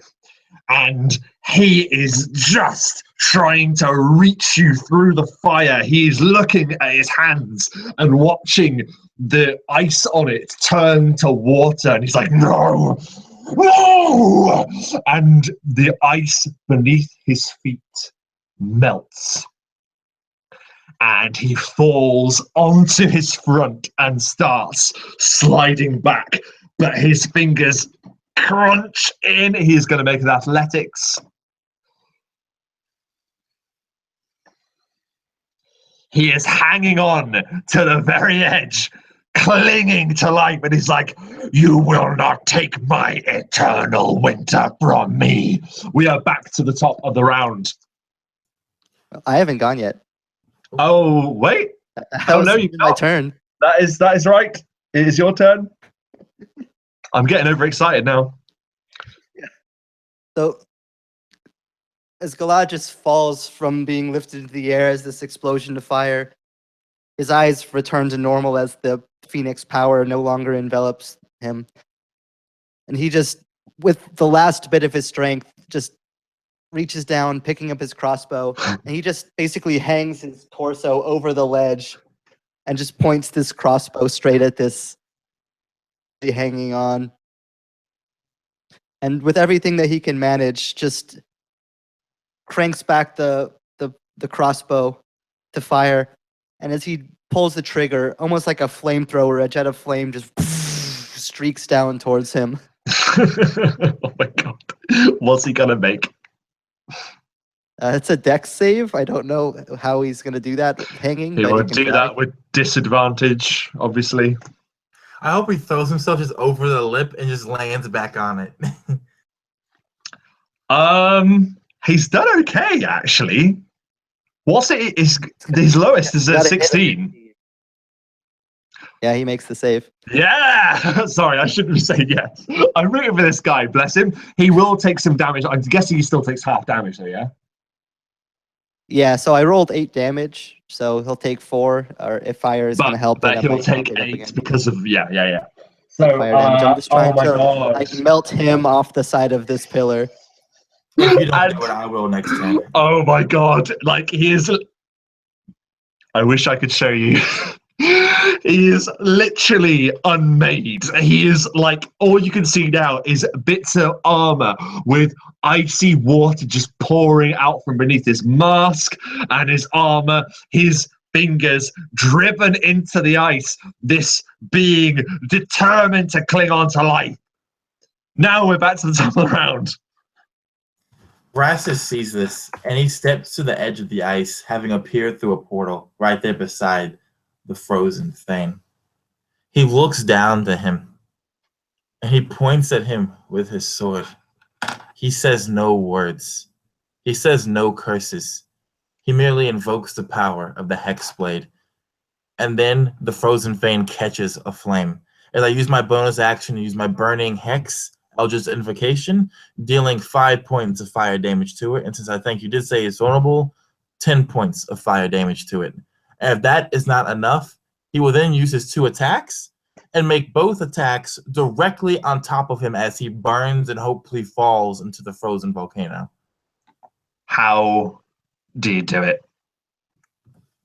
It's the end. The first attack is simple. He flips the sword around and he jams it directly into the wrist of this guy just holding it in. And it actually impales his hand and his arm into the edge of the ice. And then the drow lowers his head this close, just inches away, so that way his breath is frosting and freezing on the Thane's face. And then he pulls back, and as he does, he rips the blade out, and the flames explode and travel down, going underneath the armor, going into the rib cage, and then flowing out through the mouth and through the eye sockets and through the nose and where the ears should be. Every opening possible, fire blossoming like flowers in a meadow. Spring coming at the end of winter. And am I right in saying that you were on top of him? Yes, I am willing to melt and fall with him if needed. Well, I mean, it's your choice. I'm asking you, do you want to try and save yourself, or are you going down with him to make sure he stays down? It's up to I you. imagine when Varsus does this, for a second he entertains the idea of jumping off. But he remembers the plague bird, and he's done his role in saving his friends. And as his patron screams in his skull for him to live, for him to fight on, for him to feed it more souls, he throws the sword out into the icy volcano, and he lets his body fall with this man so that he can finally enjoy the peace of death that was denied him so many years ago during the Underdark Wars. And all of this is rushing through your mind as wind rushes through your long, shock white hair, on top of what remains of the frost abomination that you are now dragging with you into the icy core of the Pristine itself. Those of your friends who are able to watch see you disappear into the mists and into the viscous, icy torrent. There is a swelling as the catalyst that the frost thane had been covered with reacts with a pure ice energy that's being generated in this volcano. There is a surge as the eruption ignites fully.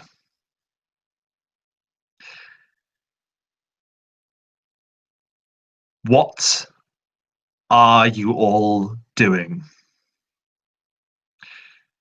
Are you making an attempt to escape?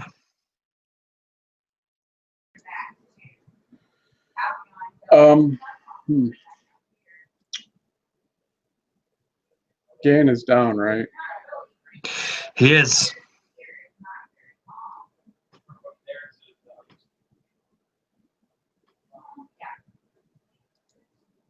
Well, I know there's no way that I'll be able to move him.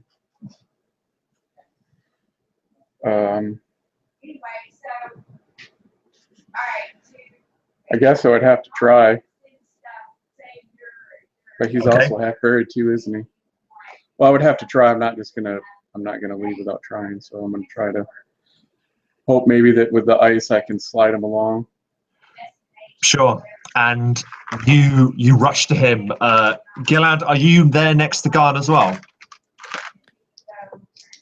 So Gilad's like right basically where the entrance out of this is. That's kind of where he's been the whole time, and he's just crumpled on the ground, essentially near death.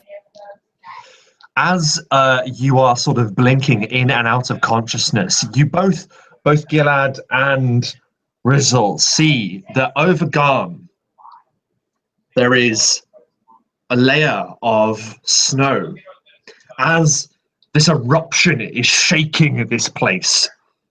And you realize you have moments before you are all eradicated, wiped off the face of the earth. You see there in the snow that falls from the gap of this massive chasm that you're in, cavern. A figure is forming in snow and ice, and it reaches a hand out to you, Gilad, resting a hand upon the shoulder of Garn, who lies unconscious at his feet. He's gesturing to you and Rizzle to approach. Gilad's too far gone to resist. He sees a hand coming towards him, and he's going to reach out and grab it. Not having much choice, Rizzle will do the same. As you move forward, you see that this being is taking form once again. This ice sentinel, this lonely watchman. And you see almost like a flicker of recognition behind thick ice eyes. And he looks upon you and says, I shall keep you safe.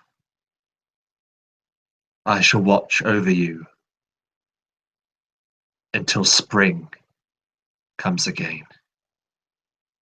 And a leaf of ice sprouts from his fingers. And that same thing that happened to the coin purse when placed upon his hand now happens to you. Encased in a sarcophagus, a cocoon of ice, you will fall into a deep slumber as the world around you disintegrates. From far away across the Pristine,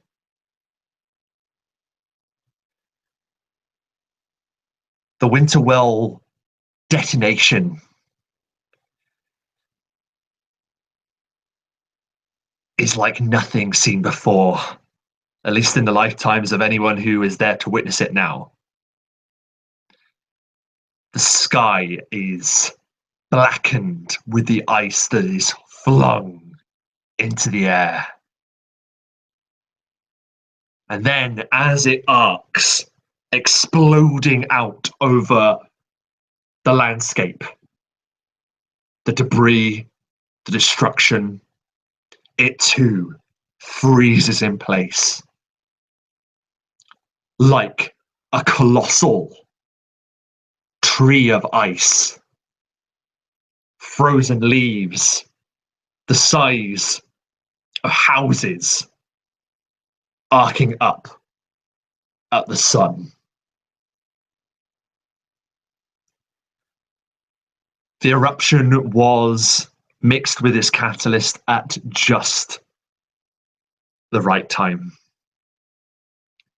stopping it from sending the world into an eternal winter. And now, this tree of ice stands there as a vigil and a reminder that one day, spring will return to the Pristine once again. And that is where we will end our story tonight.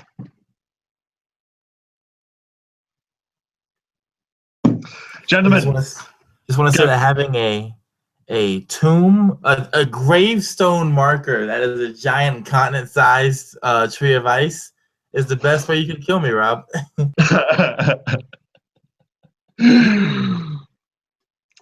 Oh man. Guys, well, first of all, thank you ever so much for being a part of this. I know it was all very last minute. I decided I was going to run a game. I think Friday. I was then asked by Tim if I wanted to do this the day after. No, sorry, Thursday. Then Friday, I was asked by Tim, and here we are tonight. So it was a quick turnaround. My thanks go out to all of those watching. Thank you ever so much for sticking around. Always a pleasure. My thanks also go to Absolute Tabletop for providing this adventure kit playtest. I had a really good time going through it, and I might stick around for a bit after to discuss it a little bit before we break. But guys, a thought of I'm stealing Marquise's thing. I've decided I'm going to do it all the time now. A thought about the game before we wrap out, and we can begin with Dennis. What did you like? I liked it all. I know that you threw it together last minute, but it didn't seem like it was thrown together last minute. It was a lot of fun. It was very engaging. There was a lot going on. It was awesome. I liked that there was a lot going on besides combat. I think it was a good mix. Cool. You know, a little bit of mystery to solve and some role play going on. Yeah. So I really enjoyed it. It was fun. Thanks, man. Yeah, I was definitely flying by the seat of my pants. I had an hour to prep this, so yeah, it went pretty well considering. Jeff, man, first of all, great playing with you. First time playing with you, man. Yeah, I was just gonna say, first time getting to play with you, and yeah, man, Jesus, you kill it, man. That was a blast. Dude, I loved the spells. They were so cool. Oh, thanks. Yeah, Yeah, great game. It's super fun. This is actually, I didn't do this on purpose, but my third time playing in a playtest for this adventure. Oh, I played in Chris's. I didn't know that was a playtest until we played it. I didn't know this was going to be either, and I played in Drake's last night. And just shout out to the AbTab guys for this. If I didn't know this was a playtest for the same kit, I would never know in a million years that this was the same kit. So like, it's really cool how adaptable it's been able to be in just so many different situations. And that was a blast to play in. And thanks for having me. It was awesome. Yeah, man. Thank you. And here's to many more, man. Here's to many more. Chris. So I just want to add like a little post-credit scene where we see Oh, God. Gambatar in the same yurt with the horse head god, and you hear the sound of milking, and the horse god extends a bowl with horse alcohol or a horse milk alcohol, and Gambatar takes a sip of the what is considered holy water to his people. And that's the last bit that we know of Gambatar, that perhaps maybe he's earned something from the god of death to be able to cheat it. Best part about the game, though, is seeing my non-magical character get a wish spell cast, essentially. Yeah. That was the coolest. It was pretty damn cool. Oh, dude, I loved that build as well. That was insane. We need to talk about that because I was like, he does what? Yeah, that was the fell-handed feat from the Unearthed Arcana feats. It's the Great Axe, Warhammer, Battle Axe nonsense one. Yeah. If they decide to use that feat, they should probably clarify about that trip thing, because it works on everything. Which Yes. you have to have advantage first. So it's the only way to really use it on a huge creature is to have inspiration. So I mean, it's not going to happen all the time unless I was like really stocking away inspiration points and had a GM that let me stockpile them. Yeah, which I do. So really, I was gonna say, I don't think it would really affect the game too much. I mean, I went into that final combat, I had 1 inspiration point. It felt decently fair. Yeah, definitely. And then I used Kensai with the battle axe. Yeah, man, spot on. And Marquise, thought about the game. So wonderful game. I loved how the adventure kit allows you to attach your world's lore to it, no matter what world it is or whatever setting you have. Because I'm hoping these events end up at least semi-canon with a giant ice tree and everything. I thought that was really cool. That is 100% canon. Beautiful. For me. I love it. Definitely. I think it's amazing how you can attach really any lore you want to it. And as for a personal thought on the game, that was my apology, Rob, was me dying, because I know you had to change the lore a bit to have another Hexblade. So I was like, okay, now the last Hexblade is dead. I thought there was something poetic too, with a drow who no one knows where he came from. He doesn't have any memories because he died once before. Die again like this to bring in like a rebirth spring type thing to his friends and everybody. So I thought that was really cool to have that opportunity to do so. So that being said, thank you very much for the game. I loved it. Dude, I loved it too. And you say that about the Hexblade, but like, to be fair, I was more than happy to say there is another Hexblade, because it was a player being a Hexblade. The only reason I was the Hexblade, because I was like, this was a 3.5 class that is obscure, and I thought, it's like a weird out of nowhere. Yeah. And then all of a sudden they're like, oh, the Hexblade's back, and I'm like, oh, damn it. So but no, guys, thank you ever so much. This has been great. Once again, thanks to Absolute Tabletop.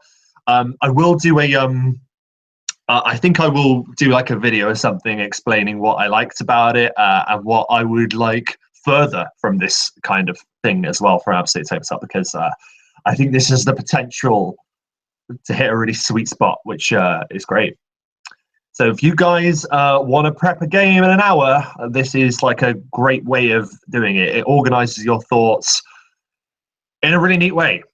And I think there's only 1 or 2 things that I would switch around, but otherwise I think it's great. And like you say, it makes it so you can fit your own lore onto it essentially as well. So yeah. Anyway, with that said, thank you to all those who are watching. If you like this video, give it a like. If you'd like to see more like it, then maybe give it a subscribe, or not. We're all friends here. Or are we? We totally are. Never mind. And I hope that all of your performances are up to standard. Got it.